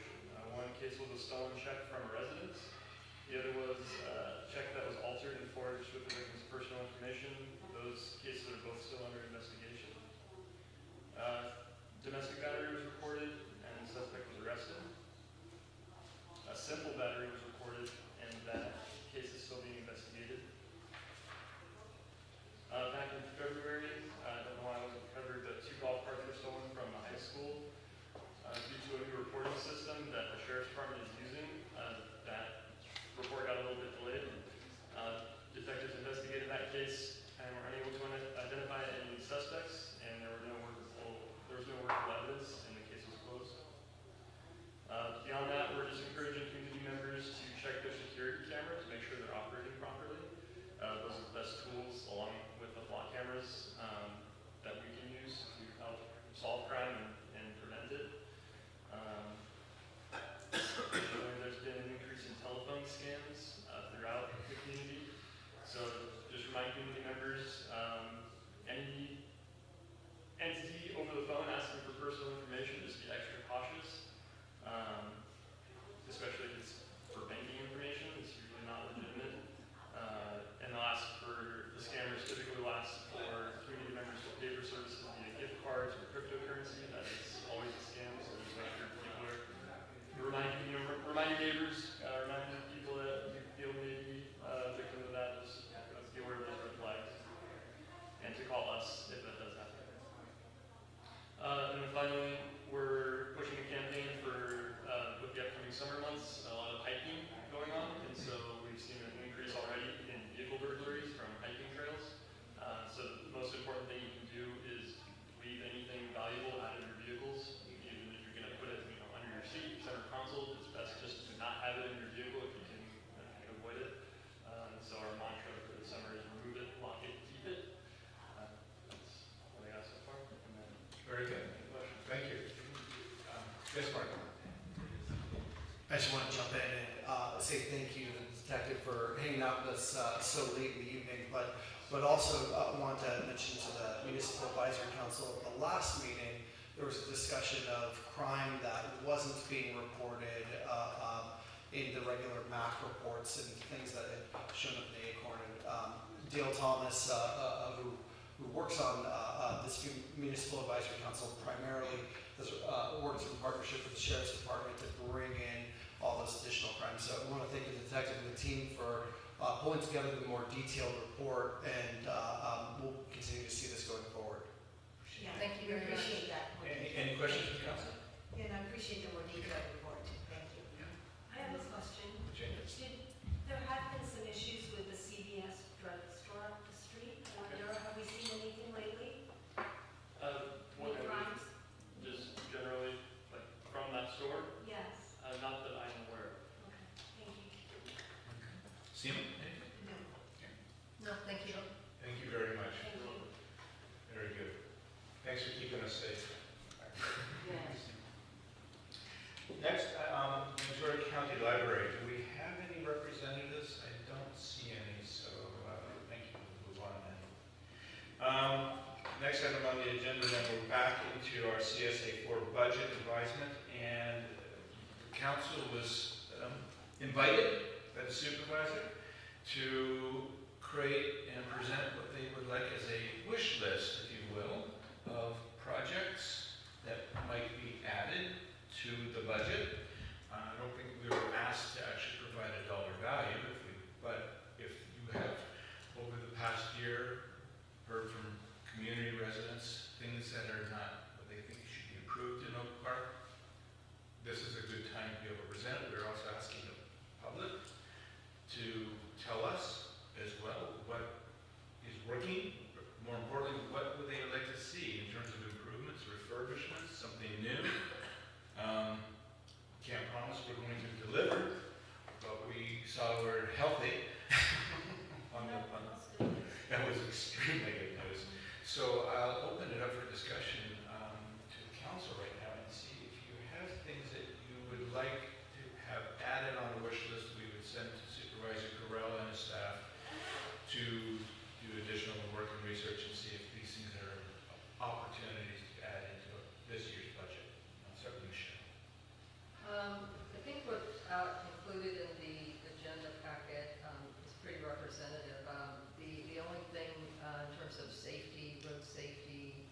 pedestrian safety is to look at, if there's areas that need some type of deterrence for behavior change, for speed exceeding speed limits, either within residential access, for example, Conifer, or along Canaan. It seems to have gotten worse over the years in terms of those that are taking advantage of a 45 going 65 or more.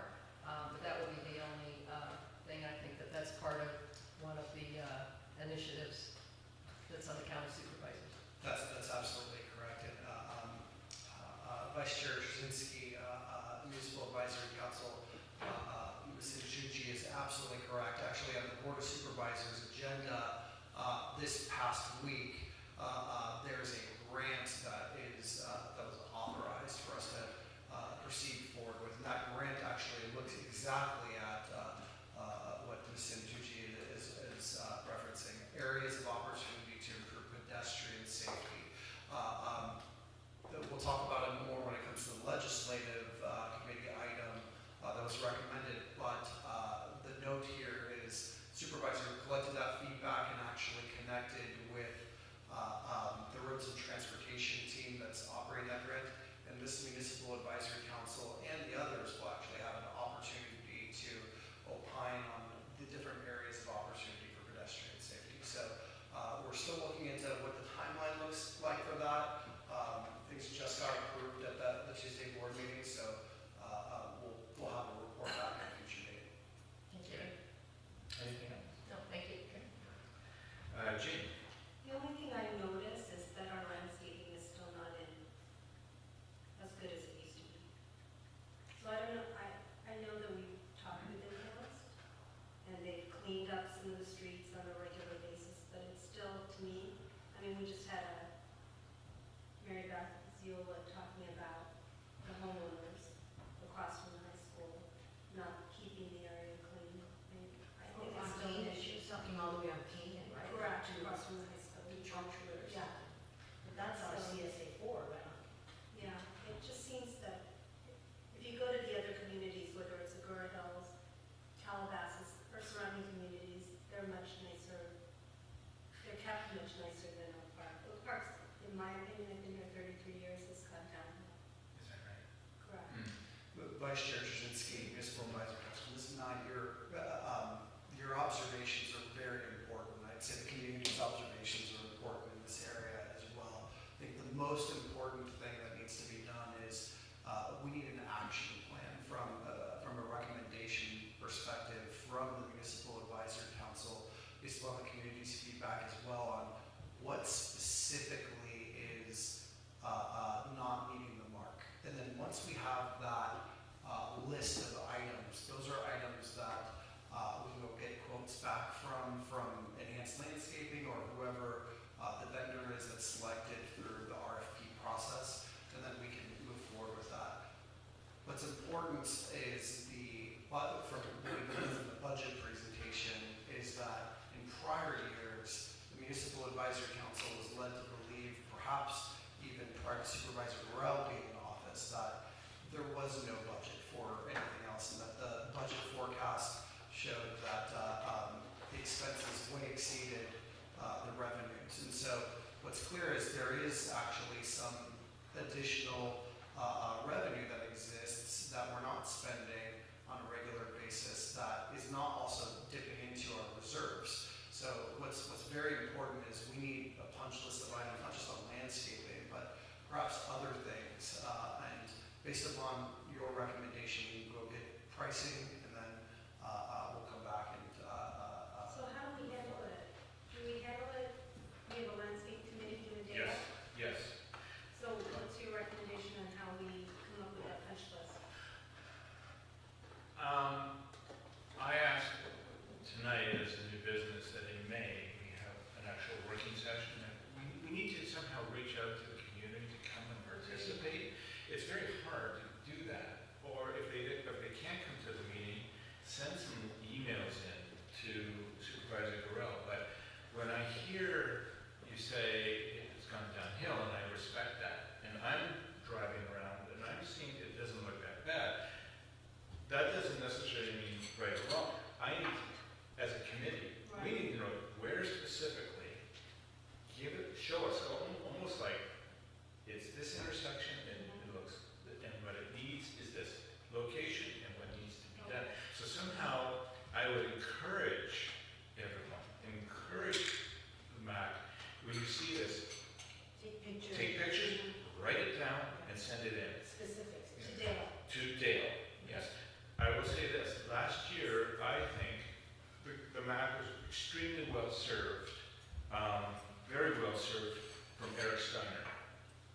not here tonight. Eric Steiner did a remarkably great job last year on Hawthorne. He took multiple pictures and identified things, and I'm like, wow, that's a lot. It was actionable. It was actionable, and I said, prioritize.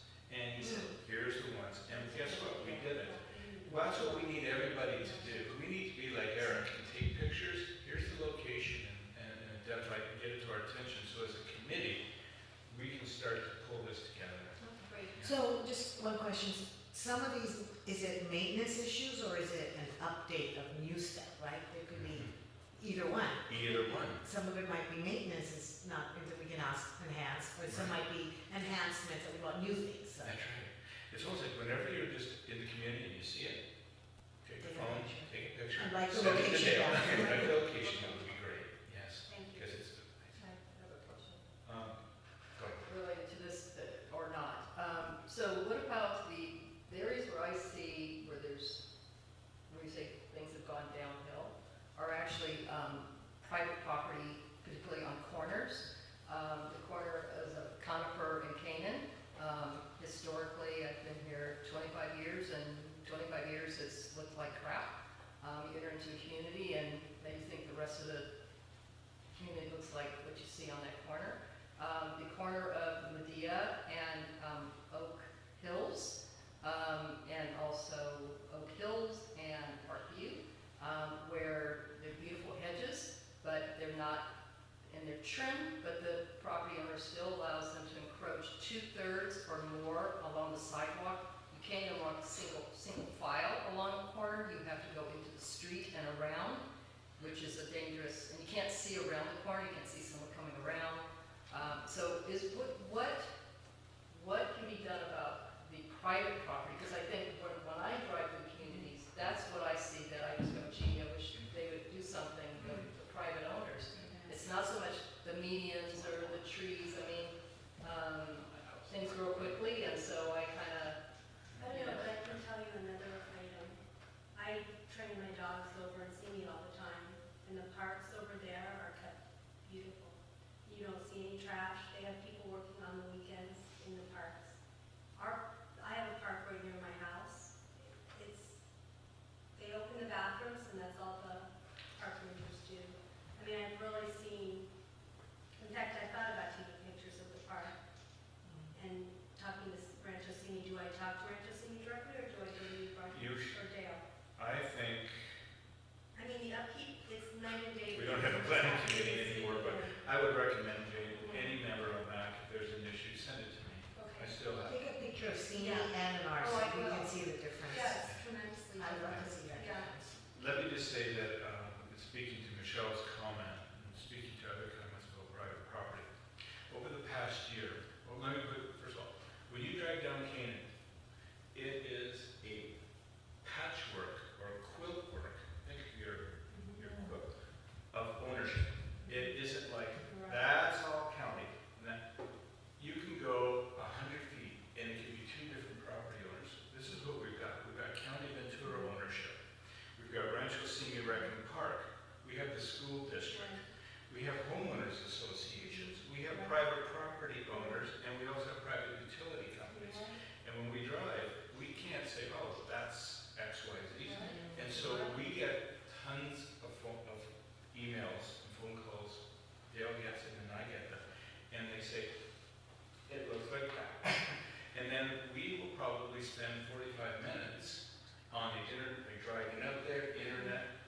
What I'm asking is a tool to help us in the budget. I want someone at the county, for example, to create a digital map of CSA of all the properties.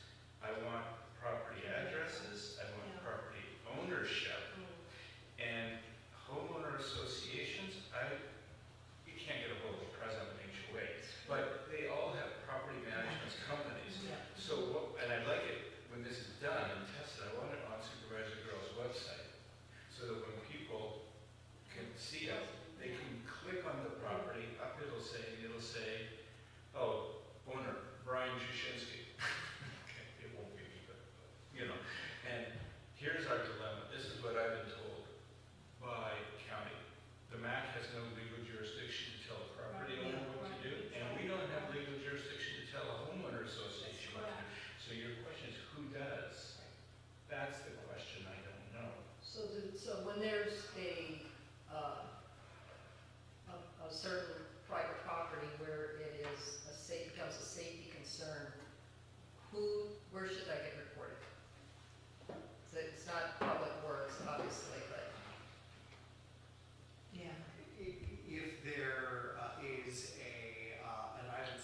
perspective, there's not much that the county can do in the area. Beyond that, there's CCNRs and homeowner associations. And accordingly, if there's a violation of those CCNRs and that one of those homes is in one of those, that could be an opportunity to discuss with the homeowners association. But notwithstanding that, if there's an interest from the MAC in trying to advise the supervisor on perhaps a new ordinance that should exist or something that should be adopted as a part of the Oak Park area plan in terms of expectations for the community, that's something that this body could suggest that we could take a look at that and take it under advisement. I'm gonna keep everybody really quick. We got 15 Wait, minutes. We got a big I didn't agenda. get my turn. Okay, I'm sorry. Let me get Seema. I'm sorry. Okay, yeah, for wish list, obviously, first of all, is license plate readers. That's high on my list. I know we're looking at it, so just want to reinforce that. If we have a budget, I would really like us to see us to do that. Another suggestion I just have is, I know people have complained a little bit about a lack of communication. How do we get things across to the community? And I know Dale had a great idea with the signs for MAC, and that's great. But if we have budget, I would like to suggest maybe a quarterly newsletter. I mean, not everyone's on Nextdoor, not everyone's, on internet already, but I know I get the school district, I don't know, lately I haven't seen one, but the school district often sends out an update, I think once or twice a year. I don't know, lately I haven't seen it, but it's really interesting, especially when I have kids in school, but a quarterly or twice a year newsletter, what's the MAC doing? Give an update, because still a lot of people are not aware of the MAC, so maybe like the MAC made these decisions this year. Whatever supervisor also wants to put in. So if we have a budget, I know it's not cheap to do a mailer, but if there's something we could do, that I'd like to suggest that. Okay, thank you. I'm gonna ask Stephen. Do you want to make a motion? Do you want Motion for what? what you just said? Do you want us to make a Oh, I motion? just put it on the wish list. Does a wish list require a motion? If there's a suggestion for a very specific item we'd like to get the MAC to vote on, then we can go take a look at what it. Make a motion. Okay, I'd like to make a motion for looking into some regular newsletter, whatever period of time that makes economic sense. Do I have a second? I'll second it. Thank you. Let's take a vote. Michelle? Aye. Seema? Aye. Jane? Yes. Brian says aye. Carries. Was there anything else? Seema? No, that's it, thank you. Chair recognizes Stephen for very quickly, and then Karen. Regarding the safety issues on the sidewalks, I've reported to the Ventura County Public Works on their reporting app, and they told me there's nothing they can do about it. It's primarily the property owner's responsibility. They accept the liability for it. We have to keep our sidewalks clear and everything, so there's nothing they can do. I reported a few on my walks around here. They said, you gotta go to the property owner. Okay, thank you very much. And thanks for removing the mask and I know what you look like. Carol? You may know that I spent an extensive amount of time on sidewalk issues, and I understand, yes, it's a responsibility of the homeowner. And there was a project, maybe 5, 6, 7, 8 years ago, where they came around in our neighborhood and we paid, and they ground the sidewalks and they replaced the pads. That was the homeowner. But I also, on Hawthorne, where there's, I guess it's CS4, there was raised sidewalks, and I had to fight like crazy to make sure that the sidewalks were raised up over rather than, because the first go-to was to cut down the trees. And I got arborist reports and all kinds of stuff to save the trees, so they have raised those sidewalks. Now I know of 2 friends who have tripped on raised sidewalks because the trees naturally are going to raise them. And I don't know whether the locations, if they're in front of homes or whether they're on CSA. But here's my recommendation, and I've been saying this for a long time. Grinding sidewalks has worked. In front of my house, they ground the sidewalk. It has never changed, never lifted, never cracked. They argued and said, oh, the pad will be too thin, whatever. It has worked. So I am recommending heartily that we look at grinding the sidewalk as a prevention rather than waiting till the lift is so high that you've got a much more expensive repair when we have these issues. And in the CSA properties, and in front of homeowners, yes, you know, that should be also ground first rather than removing trees. Thank you. In the effort of time, I'm going to just make some online, I'm just going to make the motion. Motion number one, the MAC recommends that the county orchestrate and create a digital online property map of CSA. Make recommendations on the CSA budget at any point in time. What the interim director had indicated is while there's a fiscal year where we have to adopt a budget by a certain period of time, that's a plan. And so as long as we stay within that budget plan for the different areas that are already approved, if we're coming down from those items, there's no problem. If there are new items, like such as marketing, if it's not already an item that is approved by LAFCO to be in the budget, there's a tremendous process that would have to be gone through to ultimately make that so, going through LAFCO, the board of supervisors, et cetera, to add that as a budgetary item. So similar to this, we can take a look at it in terms of in our office. We do have a GIS team that can do things. I think there will be some tremendous concern about sharing personally identifiable information for property owners. And so there might be some restriction on the disclosure of that based upon law, but And there's maintenance too. I mean, you can put it together today, something may change in a year. yeah, So there's property owners maintenance. can change. Yeah. Exactly. Mhm. So it's a maintenance issue, not just an implementation issue. Okay. Then I'm going to withdraw my motion at this point. I think I I need think we that. should keep Yeah. looking at Yeah. more detail. Yeah, let's do motel. The only other thing I would like us to consider is that Medea Creek has become a big issue in our community, from Conifer, from Oak Hills, and there's been an important need for a long-term management plan for Medea Creek.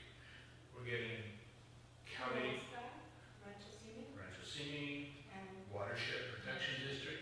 They each have different ways of managing and cutting trees, vegetation. They hire consultants, and I would like us to at least have asked the county to investigate the cost involved in creating a long-term maintenance and management plan for Medea Creek. We had somebody last month, Yeah. she can come.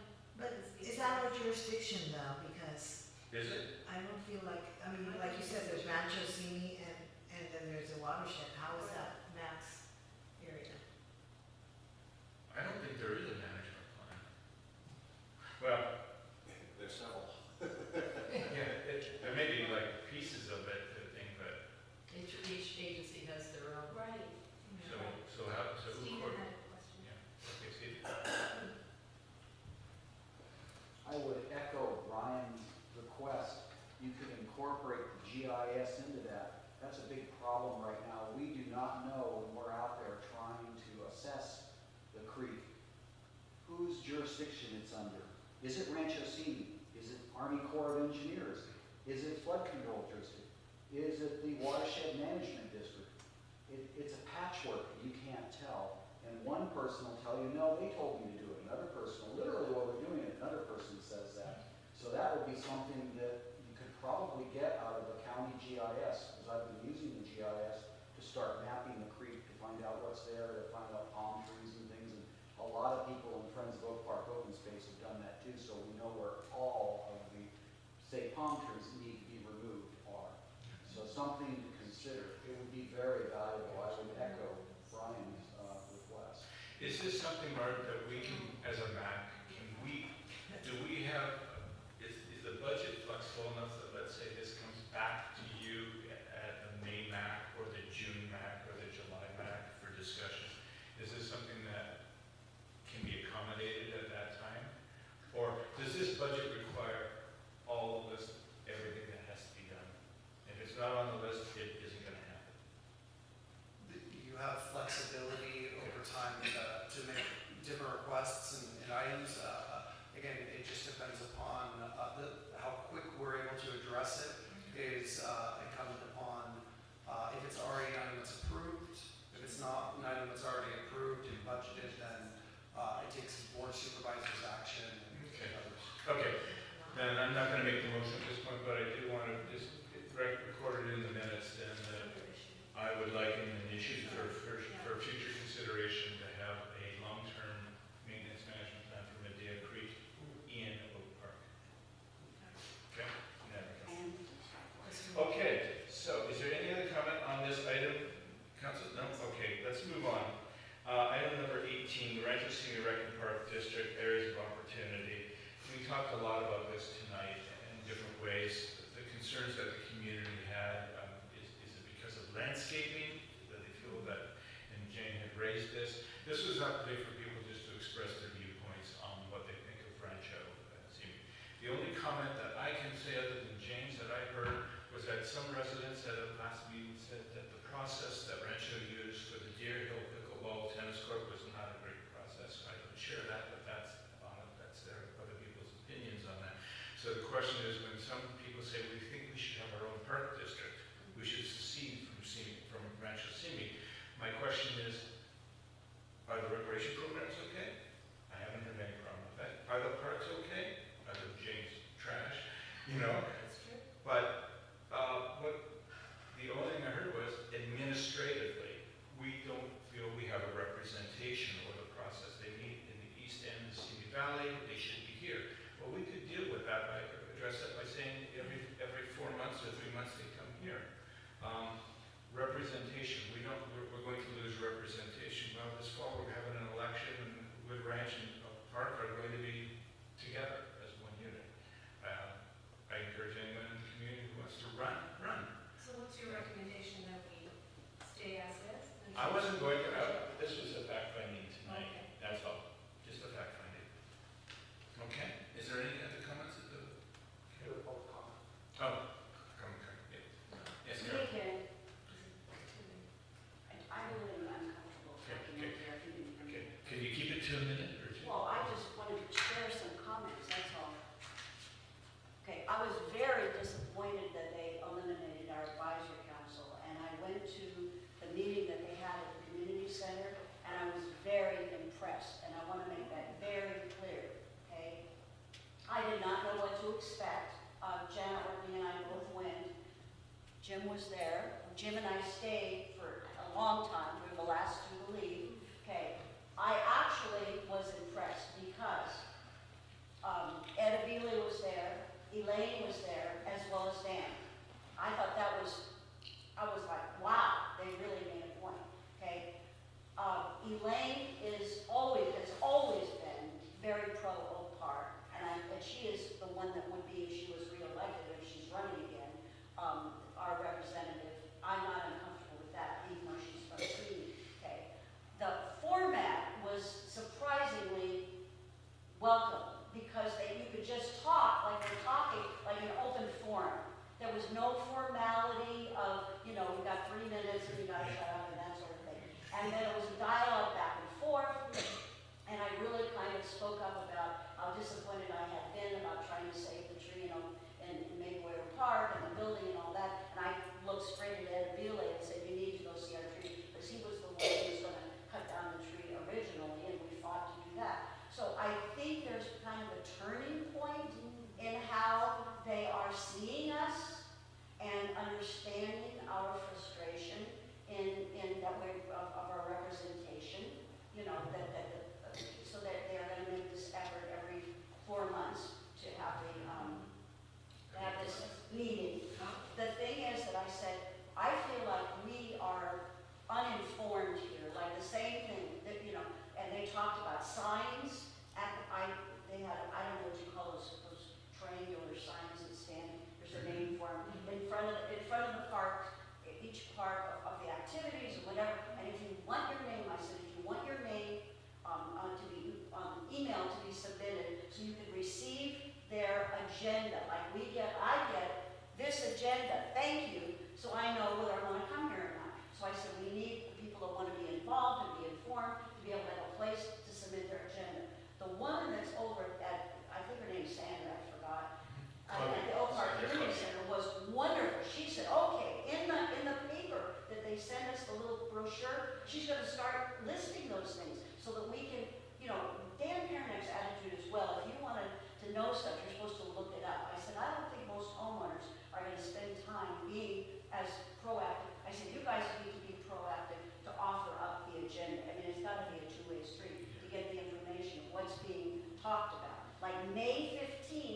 on their agenda is, I'm gonna be on the Zoom call, I'm not gonna drive all the way over there, but that's talking about, I said, like, for example, I want the deciduous trees not to be pruned in the summer. I've been fighting with Wayne personally about that because, you know, that's not healthy for the trees. Do they have Zoom meetings as well as in person? Do they have what? Yeah, they do. Yes, they do. They have Zoom, oh, yeah, it's on Zoom, yes, their meetings are on Zoom. So you can speak up on Zoom, and I said, but you need to be proactive with your budget, so if that's more expensive, then cut back on certain things this year, and then put that on the budget for next year to be proactive to prove. I said, you can manage this, but just saying, oh, well, it's the cheapest way to do it, then we got trees that are all, you know, funky. Okay, and blah. okay, thank you. So, We're gonna have to anyway, move this on. it was good, and I'm not, I'm pleased to hear it. yeah, so we need to Thank be you. more proactive. Yeah. Be more informed. That's great. On Zoom. Okay, thank you. Okay, I'm gonna move to the next item then. This is the Oak Park Mac Legislative Committee update, and I believe, Michelle, can you lead this for us, please? I think the update is pretty succinct and informative. It is a recommendation to see the file, but we have, as I mentioned, we did have our first review of the county supervisor's agenda this past weekend. We provided input to Supervisor Burrell on Monday, and that was rolled up with other MAC feedback at the county supervisors meeting on Tuesday. So it was our first go at it. We're learning a lot, and hopefully in the next 2 weeks when we have another one, we'll continue to get better. But I think it's a great process, an opportunity for us to provide feedback. Okay, any questions of Michelle? No, thanks, Michelle. Thank you very much. Okay, the next item is the update on Rancho Senior Rec and Parks pickleball improvements to Deer Hill. Council, you have the package, in your package you see the plans. Oh, it's in here. Yes, it's in your package there. And they also spoke to us, right? I mean, Yes, they it did. was the last month or month before they showed us the new They showed us the plan. roofing and Yeah.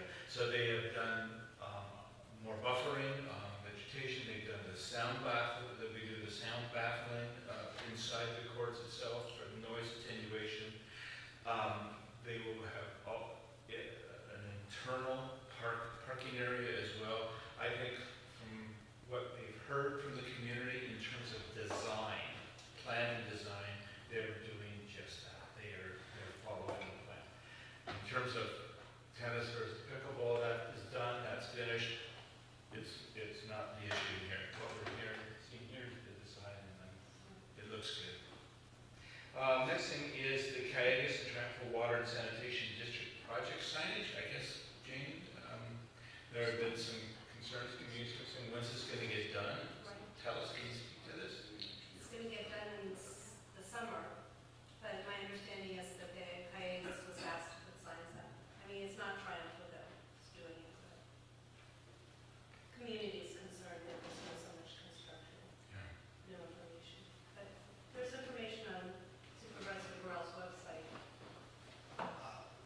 Vice Chair Jazinski, Municipal Advisory Council, every week, this is the trending item of calls into our office. It's residents in Oak Park and the surrounding area coming through Oak Park, being very frustrated by the time frame and asking questions, when is this going to be done? And so Dale Thomas on our team reached out to Cayugas and asked them if they could just put up some signs that state when the intended end date is, as well as where to get some more Yeah, information. so it's gonna be the end of summer, and I think it's been delayed because of the water levels have delayed the project. But, I mean, I saw recent communication on Facebook, people saying that it doesn't look like anybody's working during the day. In your package is a view of what the banner looks like. Right. And it indicates end of 2024, exactly. Great. Any other comments? Thoughts on this? Glad that it's moving forward. I'm glad that it's coming to an end. Then, on the next item on our agenda, we are going to, it's item number 22. This is update to the resolution and area map for the Oak Park Municipal Advisory Council and creation of Municipal Advisory Council policies. This here is, if you will, this is for all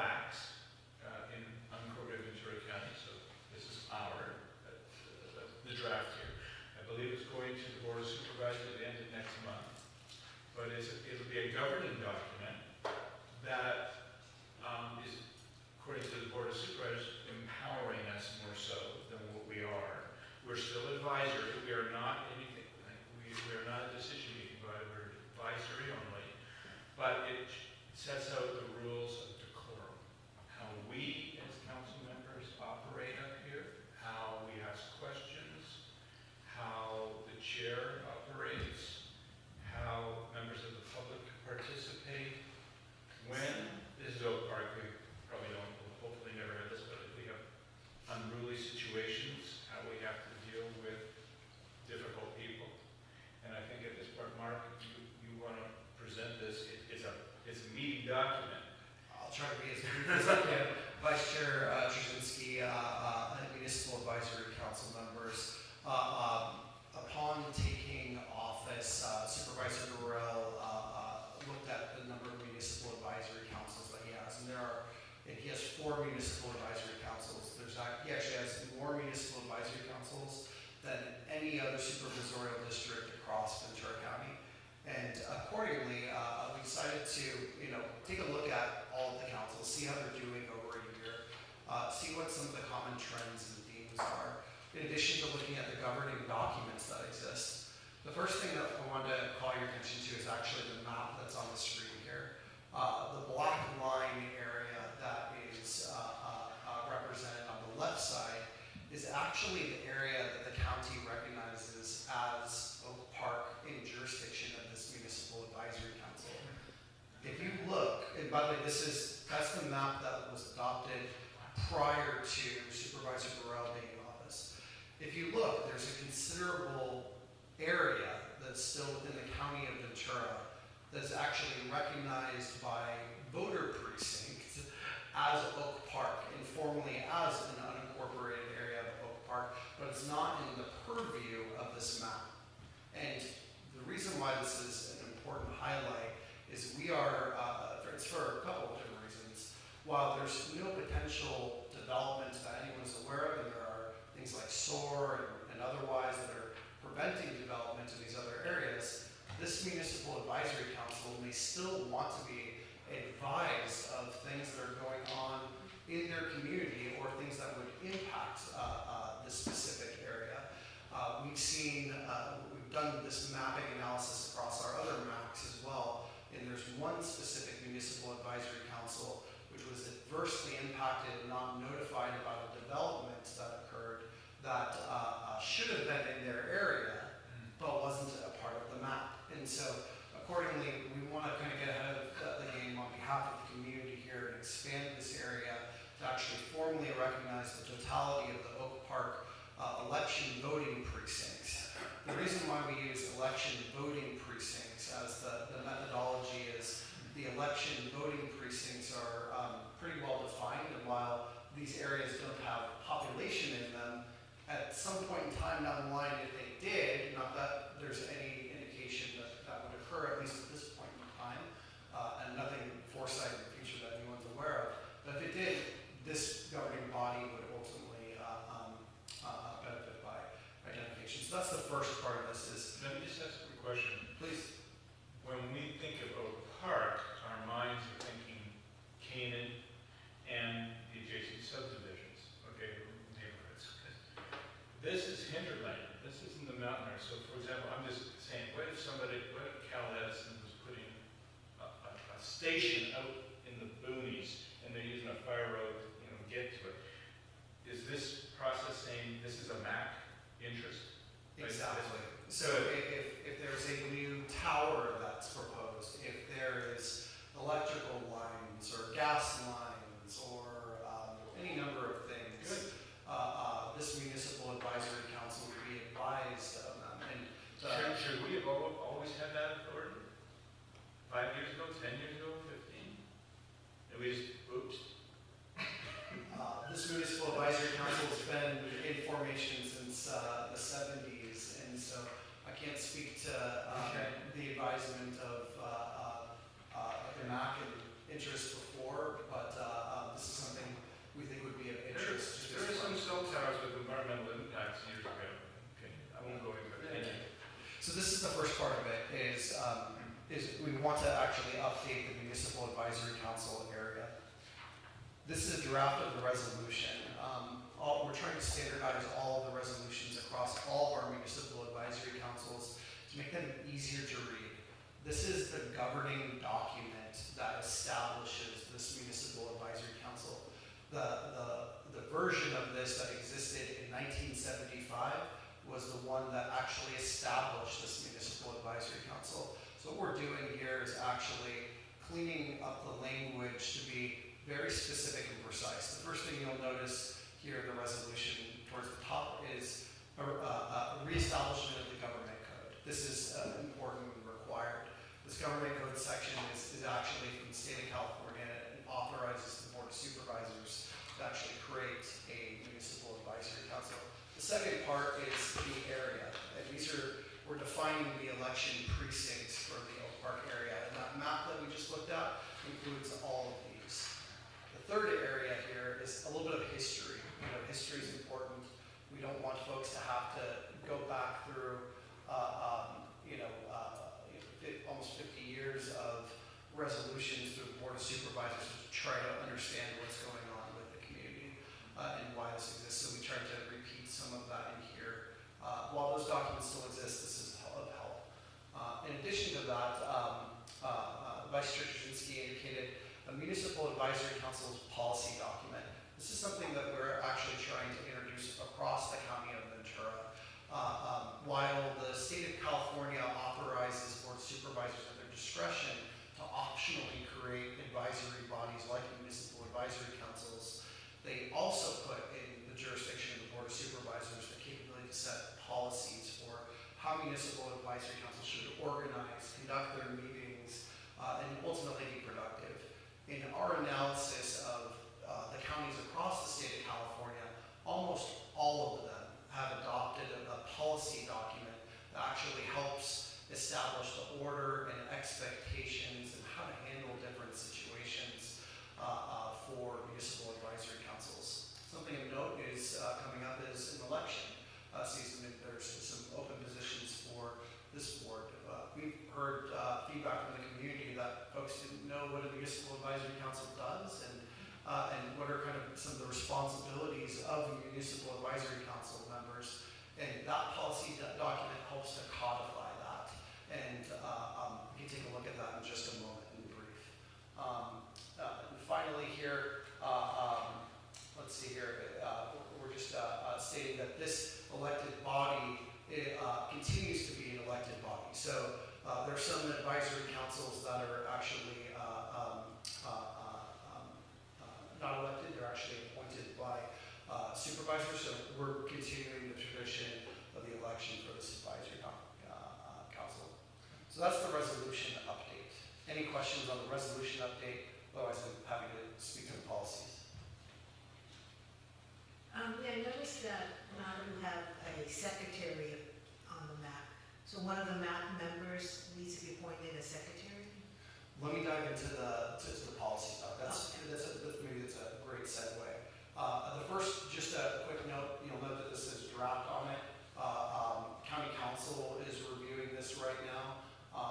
In formation of this document, we looked at a few different things. Number one, best practices that have been established by the other counties for their municipal advisory councils. We adopted in primarily Contra Costa County's municipal advisory council's policy. So in large part, that's what you're seeing in this document. In addition to that, the Board of Supervisors has policies for how they operate meetings. We adopted some of the language from them. In the city of Thousand Oaks several years ago, there were some challenges on the council between council members and even in some cases members of the public. At that point in time, they actually spent quite a bit of money to commission a study and to ultimately establish policies for how to handle not just council quorum, but also members of the public. And so we've incorporated that. Not to say that this council has any challenges or issues in that regard, but we've seen some interesting things happen in perhaps other areas. Mark, can I just interrupt? I just want the council and the audience to know it is now 9:17. We're 17 minutes past the time. What is the council's pleasure? Do you want to set a time limit for this evening? Do you want to set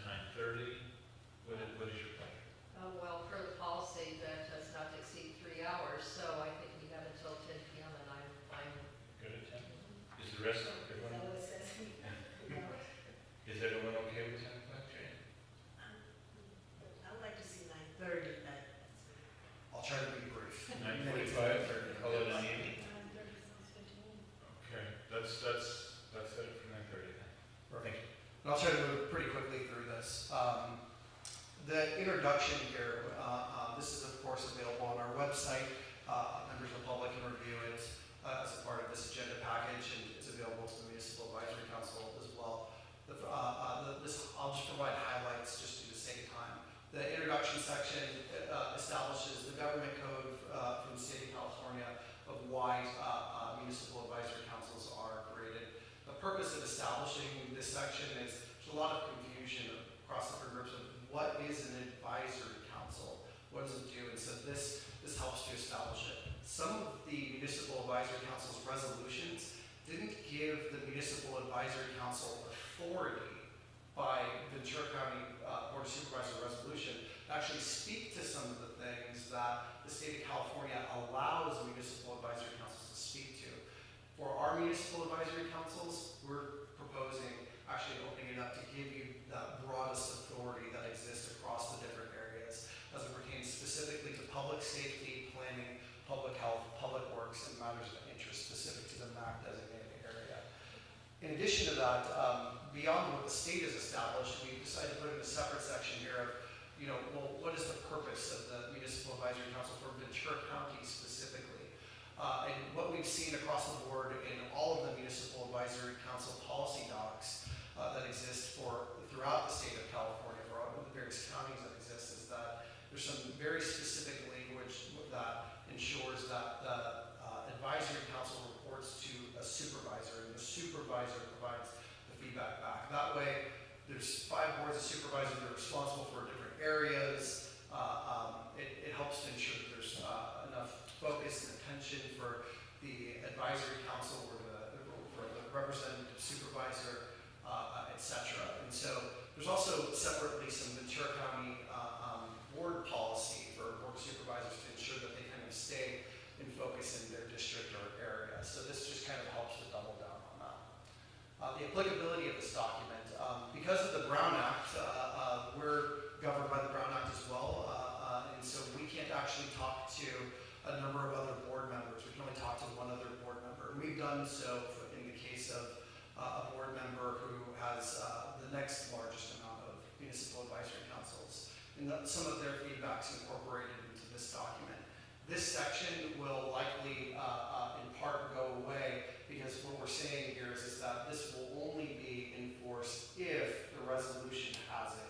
And the goal of this is to ultimately have it be in place for all the resolutions. So we get feedback from the board of supervisors and all the different MACs, and then it should be adopted accordingly. The other note here, which is important, is these policies are deemed to be procedural and only, except otherwise provided by law. The failure to strictly observe the application of the policy shouldn't affect the jurisdiction of this council or invalidate any action at a meeting. It's otherwise held in conformity with the law. That's very important because you can still run your meeting and operate your meeting, and these are more or less guidelines from a policy perspective and best practices. Board member MAC assignment. You may not, kind of what I mentioned earlier, there's a representative supervisor that represents specific municipal advisory councils. This is codified here based upon the specific district. The reason we did this is just as we expanded the map area for Oak Park, we did that for Somas and Santa Rosa Valley as well, because of some challenges that we saw in the mapping in those areas. In those specific areas, it's quite possible that the new area might fall into another supervisorial district. And due to redistricting that exists from time to time, it's quite possible that the district maps might change and move boundaries around. So this kind of helps to address some of that. Scope and designated powers and duties. This is highlighted specifically providing advisement for public health, safety, welfare, public works, and planning items. MAC member appointments and elections. This is an elected body, so the election-specific language that used to exist in the resolution is actually now here, and we've actually improved some of the language to address some anomalies that exist. So I'm not going to go through the appointed MAC section because it doesn't apply to you. So this council, just to be comprised of 5 members. They're elected at large by registered voters. Two-minute warning. Pardon? Sorry, 2-minute warning. Well, thank you. All nominees from council must be registered voters in the area. Elections should be held on scheduled election days. This is kind of how the term goes. You can continue to read through it. Can I interrupt just one point? Please. On number 3D, it says that April is an election year, elected municipal advisory council, so probably should be uppercase, but the sentence is incomplete. Thank you. Good call out. We'll have to fix that. Chair, vice chair, is what you're probably saying. We'll address that. Approve a Approve a resolution. Resolution. To put it on election. We did that last month, I think. Yep. And that's correct. That did occur. So we will address that section. In addition, there's an appointed MAC member termination doesn't apply to this council. Management of unscheduled vacancies. This didn't really exist in documentation for the resolutions that we're actually handling. There's a government code section that actually specifically applies to it that would apply generally, but because it wasn't in the resolution, we just want to make sure it was clear to the public or any question. We address it here. Not alternate positions, which doesn't necessarily apply to an elected council. And now SEMA, to your point, questions about duties of MAC officers. The biggest note here is not only do we have a chair and a vice chair, but we have a chair pro tempore. This is important because what happens if the chair and the vice chair can't make a scheduled meeting? Well, we need to have a chair pro tempore. We have a process in this document that helps to establish how to do that. In addition to that, this section here also talks about a secretary, a recording secretary. We're actually going to be updating this section based upon some feedback we heard from one of the other MACs, but where there's interest of not just having necessarily the MAC, the council appoints somebody to take the minutes and actually provide it to us, but giving some flexibility to that to also continue to allow our office to proceed with that. So we're going to ensure that that's in there to allow for the either or situation. Is there still an opportunity to provide feedback then? Is there still an opportunity to provide feedback on these policies because it's still in draft form? Absolutely. Okay, great. Yep. So I'm not clear on the secretary position. Are you saying either or your staff or one of us? Correct. Who makes that decision and when? We love feedback to incorporate into the document. Maybe map by map or something. Where this is coming from, by the way, just so you're aware, is there are 2 MACs, I won't name where, they're not in our district, but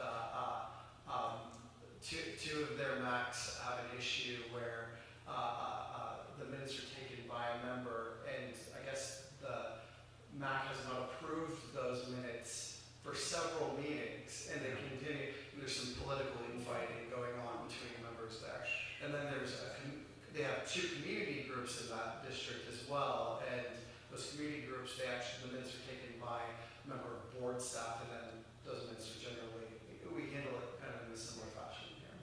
So. Yeah, my feedback is to continue the way we've been doing it. Someone from the supervisor's office continues to take the notes. I think that's worked well for as long as I've been on the MAC. And I'll share, I agree with you 100%. And the reason why is that it is very difficult for us to be engaged and pay attention and try to take notes and all, very important notes in fact. And But it's time consuming, like in the beginning when Dale first started, I was recording the meetings and then going home and transcribing them. It took me 4 or 6 hours to do the transcription. it's very It's a big time sink, so it's a commitment if we choose to do it that way. true. But you can't pay attention to the meeting if you're taking notes and that. But you can record it. You can record it and transcribe it afterwards. Yeah, but it is very time consuming. Agree. Okay. So I'll be happy to provide some feedback. Appreciate that. And we're volunteers. Yeah. Can I kind of run along quickly here? Yeah, we only have a couple more minutes. Yeah, MAC meetings, kind of establishing some framework for MAC meetings, especially the fact that some MACs don't hold meetings with some regularity, and so want to make sure that minimum they're holding a meeting at least quarterly. Of course, municipal advisory councils could have other meetings scheduled, they could schedule special meetings based upon what's needed, but at least have a meeting quarterly. I think that's important. There's some other notes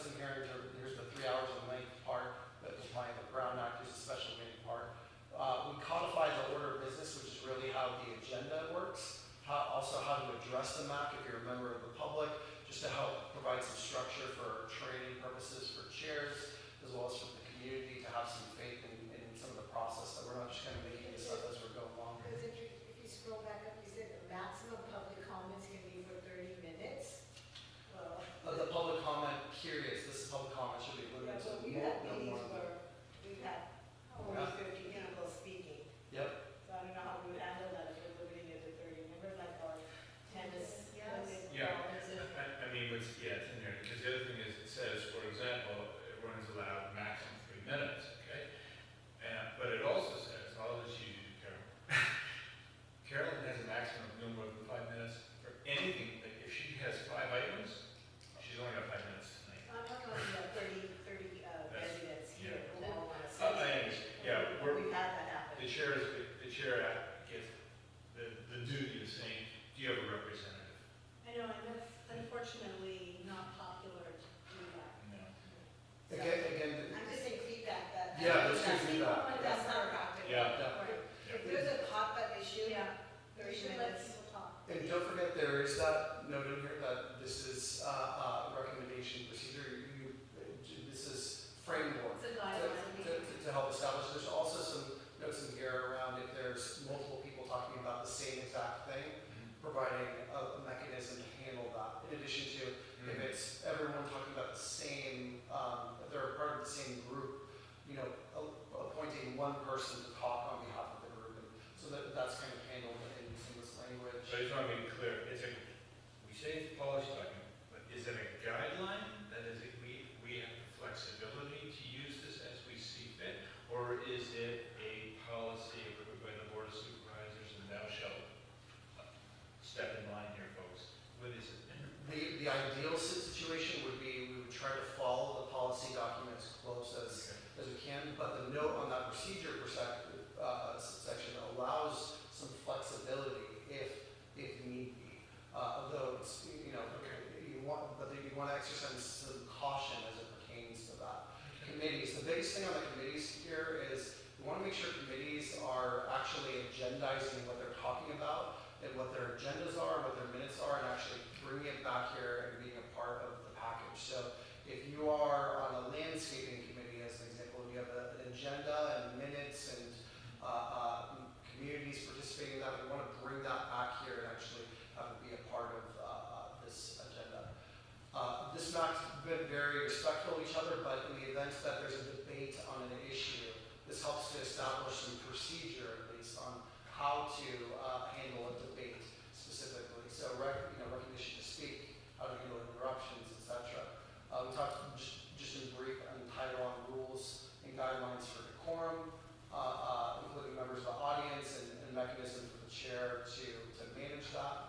Training requirements. I know each of you are already aware that we are required to, or the Municipal Advisory Council is required to take Brown Act training in addition to training on conflict of interest code and completing regular Form 700, etc. This is putting this into the document so these people are aware of that, not surprised of it. We talked about the administrative support for the MACs in terms of what our office or the representative office is supposed to do in here. In your resolution, there's a specific section that talks about being able to advise on county service area matters. There are other districts that actually don't have that language, and there's no representative body that exists that allows for opinion. This section helps to address that section that was pulled out of your resolution, but is now specifically in here to continue that tradition. In addition to giving you some flexibility, there are other funding districts that do not have a representative body for public feedback and opinion. It could come here, and this could be the opportunity. MAC external communications and representations. This is kind of understood when we go through some of the onboarding and training, at least as we understand from county council, but it's, if someone on this Municipal Advisory Council were to attend another meeting and they were to say that they are representing the council, are they actually representing the council? If it wasn't agendized or approved and what have you. So this helps to codify that specifically to ensure that they're to do that, and then in addition to that, if they don't have permission, that they're to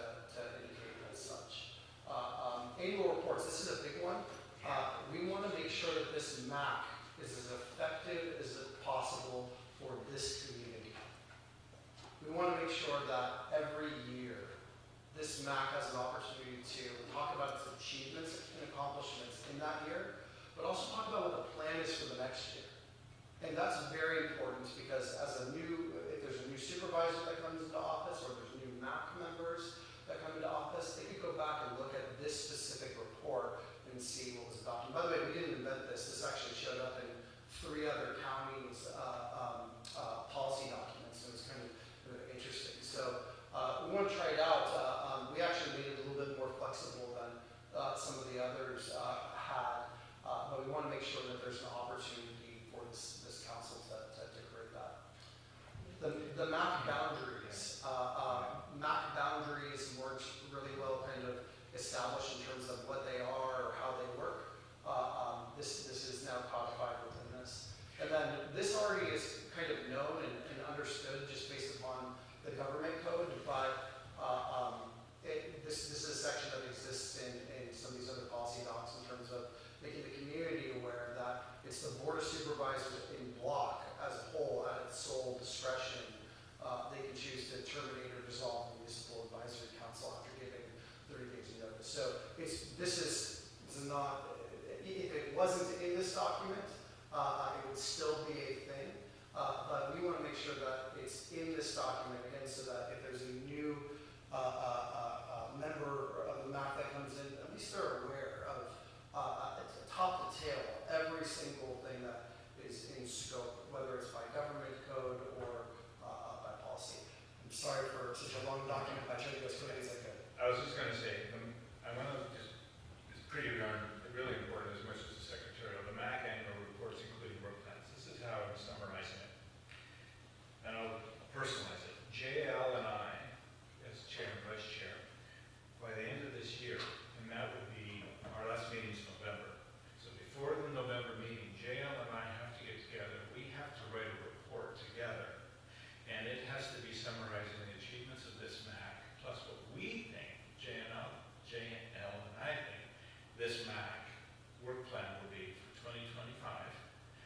Then we bring it to the MAC as a draft, as our ideas, and in November, by November, this MAC will review it and make changes and agree and approve the document because we don't meet in December.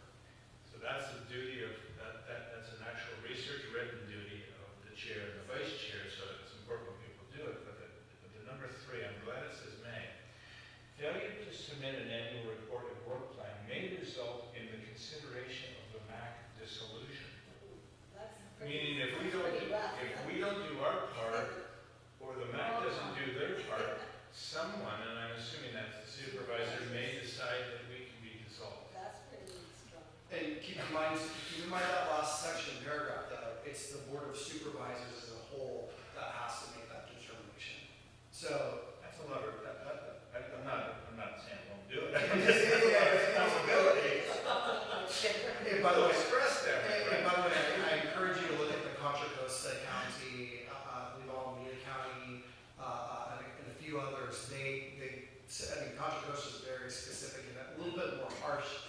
And so, Is it digital? Can it be cut and yeah, paste? part of this is we want to ensure that this actually occurs. Yeah. Right? Because I think it's in the community's interest. Each of you, including JL, have brought up very important things that, as a new county supervisor coming in, just weren't aware of that was going on in the community. So just having from a document perspective, being able to see what the plan was and what needs to continue from a tradition perspective, or what the community's interests are, what the follow-ups are, but also the achievements. If you think about it, these are great monument docs that exist that you can go back and see kind of the history, and also were some of the things accomplished that were actually planned to be accomplished. So. Okay. Yes, Recognize. or comment. So just to take a little pressure off of you and JL, I think the way I interpret this, this is that while you and